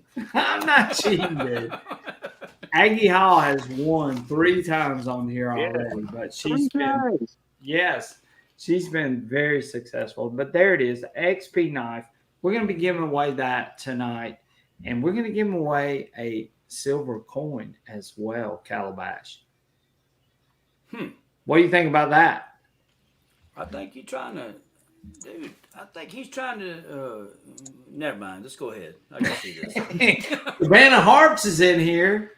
I'm giving away a Porsche. Next week on my live stream, I'm giving away a Porsche. So just keep that in mind. Possibly a Lamborghini. Come and tune in to see. So we are going to be giving away this let me turn around. This XP knife for someone tonight. Again, please donate or do a super chat or a super thanks. That would greatly appreciate. I would greatly appreciate it. It goes towards the shipping of this, and we're going to be giving this away tonight. And we're gonna put this up. So let me share my screen. And Calabash can see how all of this works. Yeah, we got to see this fancy to-do redneck to-da picker here. I got to see this thing. So put in hashtag New Year. Hashtag New Year, and you can get in for the running of this XP Deus 2 knife. So let's see. And we're going to get in a couple of entries. We got 4. And I know we got more than 4 people in here tonight. Yeah, dude. How many people we got in here? Dude, we got 56 people in here tonight. Dude, we've been rolling since 7 o'clock. My wife's gonna be like, man, what? She's like, how long are you gonna be? This is like the longest live I've ever seen. But there's been some good info in this live. It was. There's been some awesome info, and you guys are simply amazing. And I can't thank everyone enough for being in here on this live tonight. And we're going to give away this knife, an XP knife. Then we're going to give away a hat, which you see Calabash wearing on his video. How about that? Yeah. Hold on. He's got on the knife. You guys come see my live stream. I've got some too. Yeah, he's got some too. So we're both in this together. Hashtag New Year. Happy New Year to everyone tonight. We appreciate everyone tuning in tonight and being a part of our live stream. And hopefully you got some information that you can use. We talked about a bunch of different things. Calabash has got some Nocta hats there. Check out Calabash. Of course, he's an awesome friend of mine. Dude, you know I ain't going to plug you like that, man. I'm going to save you a Nocta hat, too. Yeah, you better get me a Nocta hat, especially after all this. Oh, yeah. So we are so super excited. We got 25 entries. We got 54 people in here. So we know we can get more entries than 25 for a Nocta knife. It's pretty cool that these companies sending us stuff to do giveaways, man. Oh, yeah. Look at that. It's really cool, dude. Look That at is cool. I'm sitting this one out because I already got one. Yeah, I'm not. I'm gonna set it down. They didn't send me no knives. I'm gonna have to talk to them about that. I'm gonna ask them, how does Teach get favoritism over the digger to get a knife? Let me tell you something. These knives are made in France. Made in France. I don't got no French made cutlery, dude. Something is wrong. Whose butt you been kissing over there in France? I mean, Look, I thought I had to. What is this? I love XP. Those guys have been so super awesome to me, and they've been great to Calabash as well. Do you know? Hey, I want to share something for you. Do your drawing. Do you know? Sure. I asked him. I sent him that email this morning on a Sunday, not thinking about that it was a Sunday. Do you know that man hit me back in a couple of hours and answered that question about that? Dude, he's hands-on dude. Them people don't play over there, man. I'm not kidding you. They don't play. No, they don't play. Those guys are for real. And XP is all about making sure that they got everything right before they do anything. Is that not right, Calabash? Yeah. It is. It is. It is. It is. We got some amazing people on here tonight, and I appreciate each and every one of you being a part of this live stream for 3 hours. We've been on for 3 hours, and we've got 54 people in here, Calabash. That's pretty good, man. That's pretty good. That's pretty steady. That's for sure. That's pretty steady right there. It is. It is. We must have been somewhat. Oh, hey, while we're here, I'm gonna plug my channel. I'm gonna be giving Go this ahead. away too. What? Wait a minute. What was that? This is gonna be for my members. So this will be a member drawing on one of my live streams too. Well, and one thing too, I want to plug real quick before we do our drawing is sign up for our membership. Our membership is for. Go ahead, Lance needs some help right there, dude. What's he say? Someone needs to do an instructional video on how to do a super chat. It keeps telling me I need to download an app. Huh. I don't know. Should be able to sign up for it real simple. Look what Damian Thorne said. Aruda said.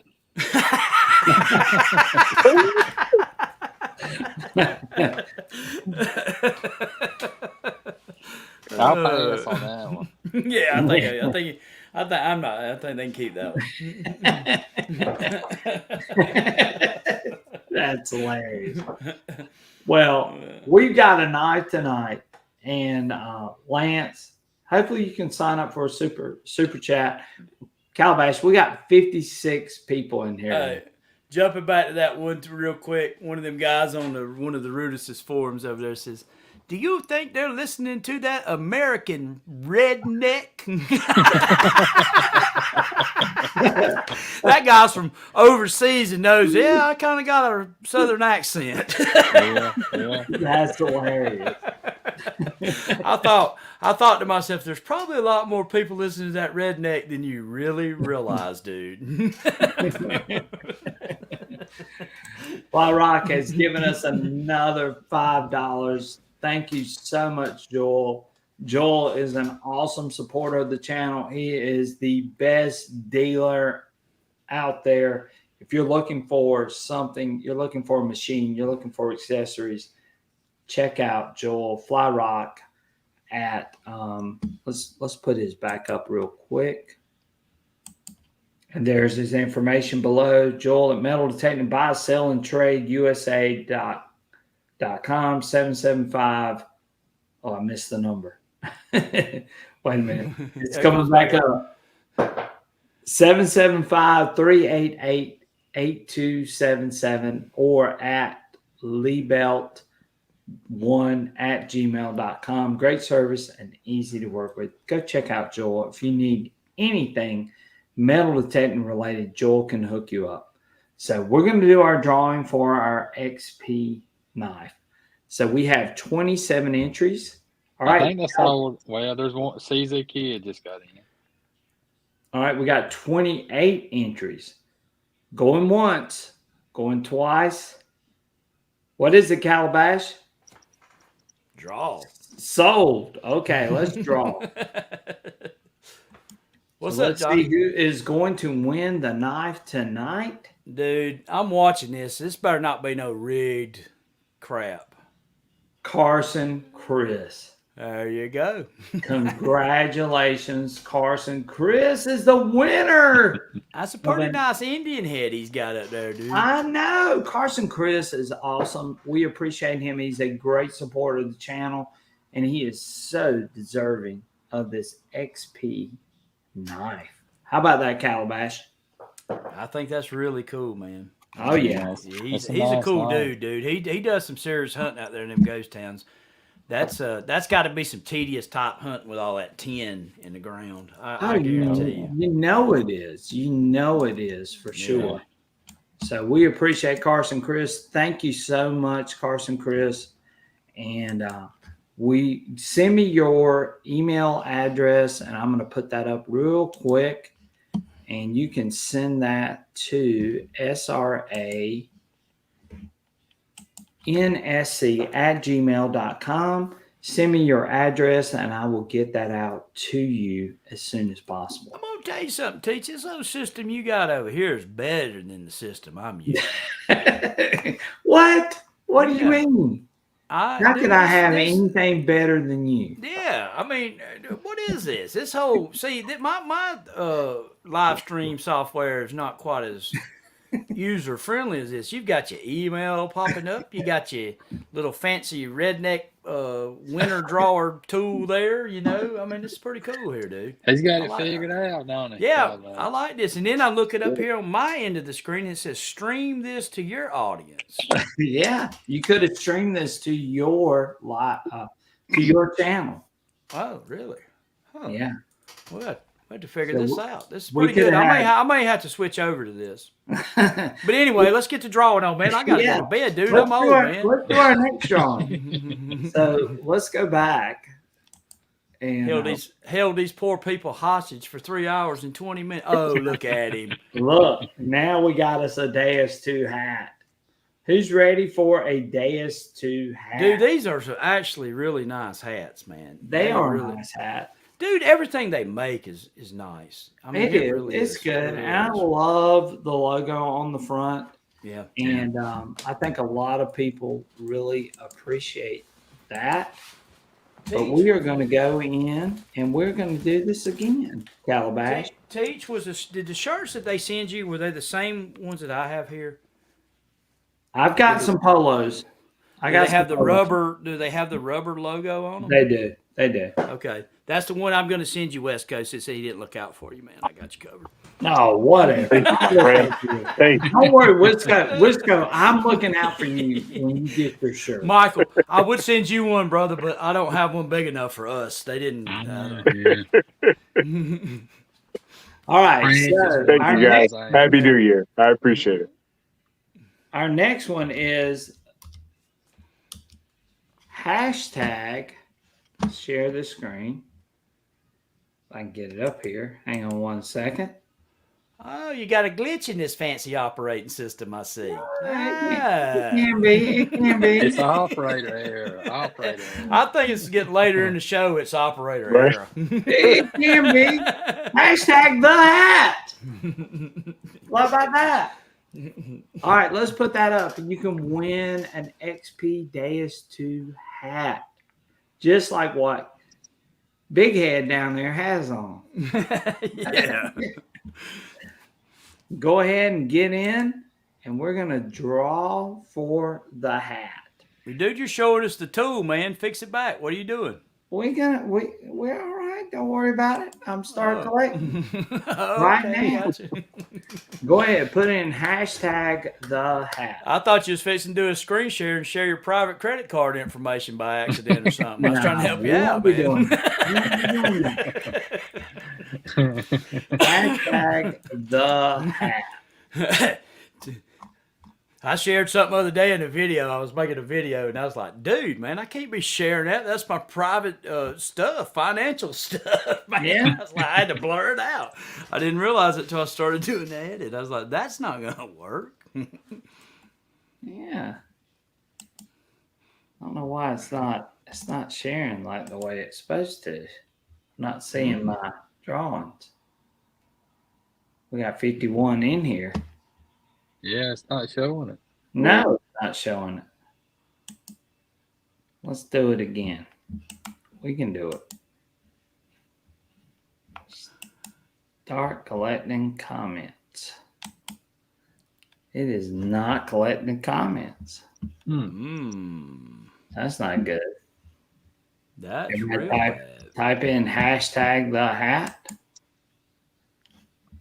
Let's do it again. We can do it. It's That no. one come up? There's a bunch of them. Do you have a space? He said, "Do you have a space in front of hashtag?" No, we got it. We got it. Don't worry. Okay. It's working. We got it. It's come up now. There you go.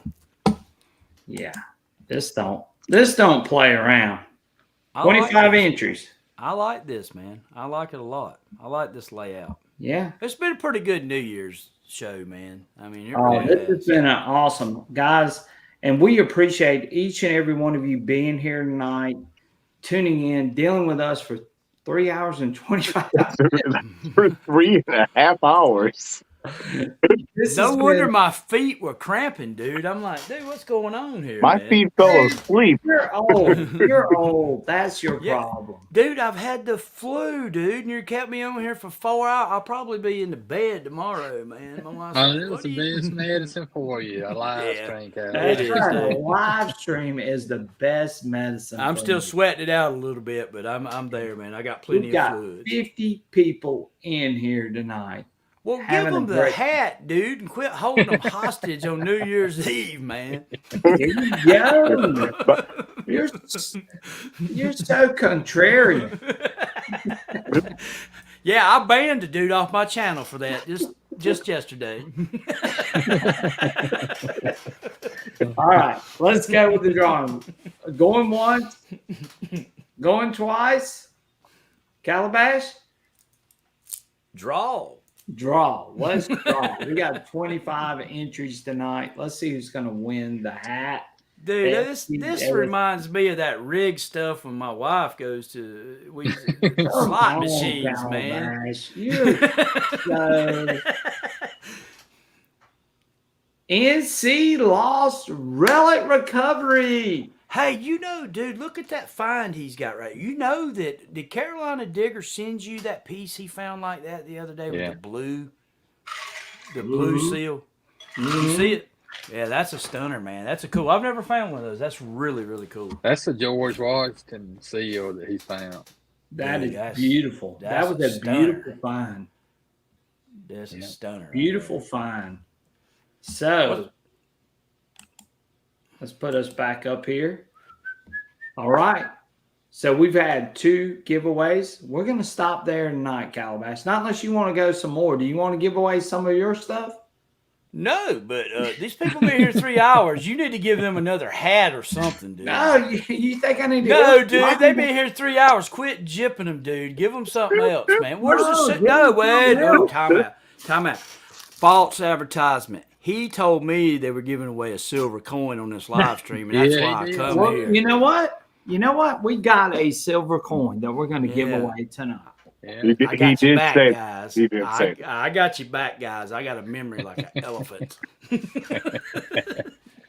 All right, let's see what we got here. What you trying to do there? Be slick, Mr. Relic Adventures? Yeah. Wait. Yeah. So I say, what else you got? You got any more hats? Well, no, I'm gonna give away a silver coin. I'm gonna give away a silver coin. It should be a grand draw, and you should give a silver coin away. And How about a 1943 war nickel? That'll work. I need to put one of those in my test garden, man. I don't have a war nickel in my test garden. A 1943. Get in on the draw and you war might nickel. win. Okay. I'm gonna write that down. I need Is to what buy we're giving away on the next drawing. So let's go over here to our giveaway tool. And we are going to set that up. And we're going to choose our live stream. We're going to put in nickel. So I don't know if I know how to spell nickel. Is that right? It's close enough. They got the gist of it. I'm gonna. Hey, you ever put a video up on YouTube and you type it real fast and then you go back and you're sitting there a few minutes looking at your video and you're like, dude, I spelt this name wrong in the title or something. You know what I mean? Like, dang, son, I got to get that out of there. Yeah. I've never done that one. What else you got down there, dude? You ain't got no hats. You ain't got no hats left. Look, I'll give. Look, so I don't have to mail it. Give them a hat with this coin, and I'll give you a hat back. I promise you. I'll set this one aside to replace it. Is that how you spell nickel? Yeah. It's close enough. Nickel. Hashtag nickel. War nickel. We're going to give away war nickel tonight. He ain't listening to me one bit, is he? You ain't got no hats left? Yeah, I got some hats left. Give him a hat with the nickel, and I'll give you one back. Okay, we'll do a hat with the nickel. There you go. Okay, there you hat go. with the nickel. I'm going to set you one aside. I think I misspelled nickel. I misspelled nickel. You did, but it's okay. We'll let you slide. Yeah, we'll do it. But anyway. You're a history teacher, not an English. Hashtag nickel. We're going to do that. And a hat. There you go. And I'll replace the hat. I promise. No, you're good. You're good. These people have been awesome tonight for sticking around with us for 3 hours. And listen, so, see, guys, I'm looking out for you. I got whoever wins. There you go. Do you know? Hey, Teach, real quick. Do you know the bottles I sent? Do you know that they broke the doggone bottle? And I put it in bubble wrap. The ones I gave away on the live, and they broke them. Yeah, rough. I'm like, they must have seen Fragile. Yeah. They're playing kickball. That's horrible. That's horrible. Those are beautiful. Yeah. Those bottles that you sent were awesome. Oh, they broke the one. And I offered to send the guy. He said, no, man. He said, this is still a stunner. Broke the tip right off of it. All right, we got 25 entries in for the war nickel and the hat. All right. 25? Yeah. All right, Calabash. Going once. Going twice. Draw. Calabash says draw. We got 25 people that are dealing for a hat and a war nickel. Let's see what we get. This is so rigged. No, it's not. How can it be rigged? It's just something reminds me Alabama Digger. Did he win something last week? No, he did not. Alabama Digger wins a war nickel. Alabama Digger. Alabama Digger wins a war nickel and an XP Deus to cap for Alabama Digger. Send me your information. You can send it to, of course, as we always say, SRANSC@gmail.com. Look at there, Calabash.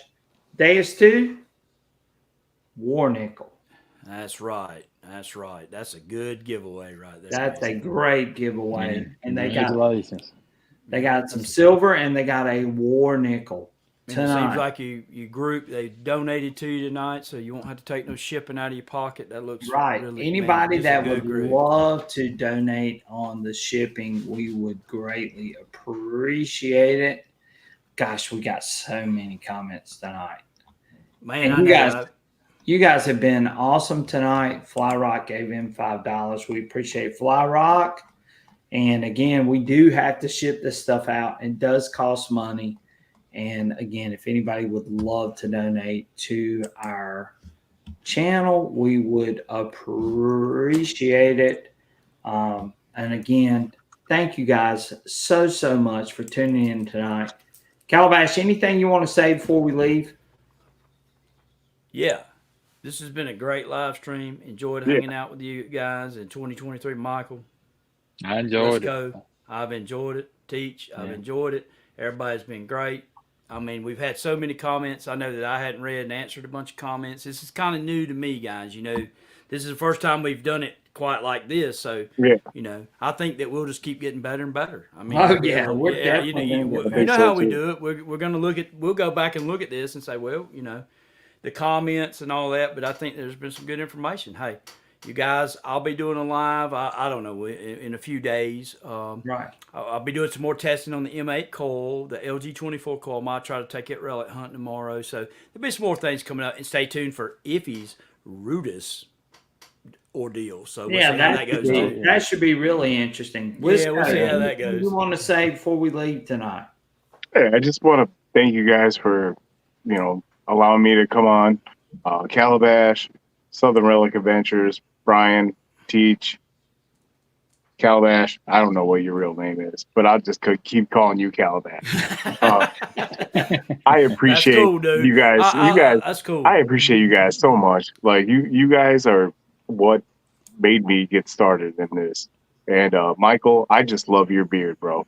I appreciate it. And I wish you guys all a happy new year. I wish you all the best for 2024. Well, hey, brother, you have a great night, man. And I'll you. see you on my next live, dude. And I appreciate what you do for my channel. For sure.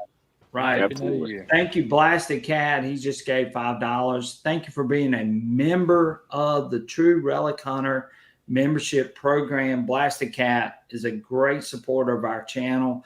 Calabash, I know he supports you extremely well too, as well. Yes, we appreciate Blasted Cat for doing that. NC Lost Relic Recovery, thank you again. Thanks. He said thanks and Happy New Year. Michael, anything you want to tell everyone as we head into 2024?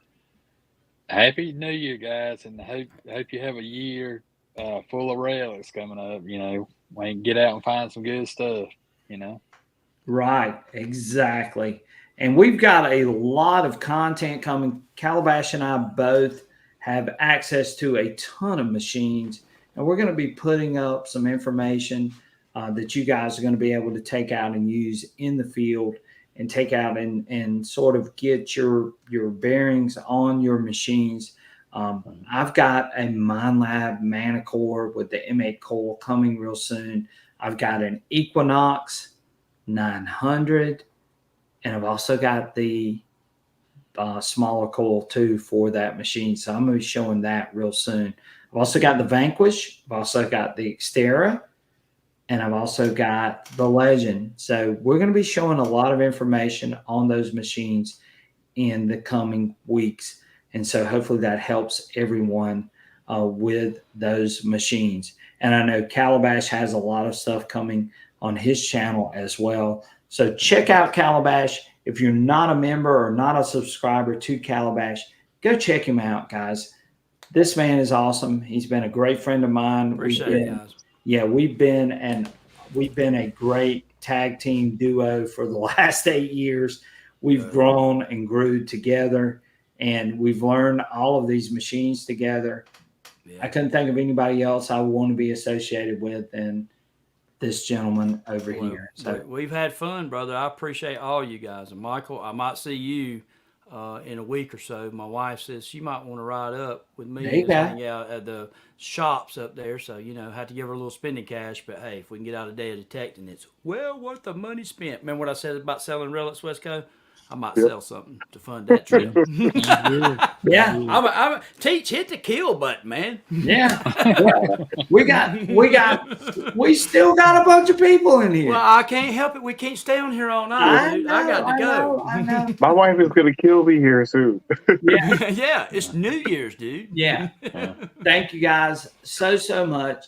Thank y'all so much. Have a great and fantastic New Year's Eve and New Year's Day. Go out and find some great, amazing treasures. I'm leaving, dude. We will catch you guys on our next adventure. Bye, guys. Thank you.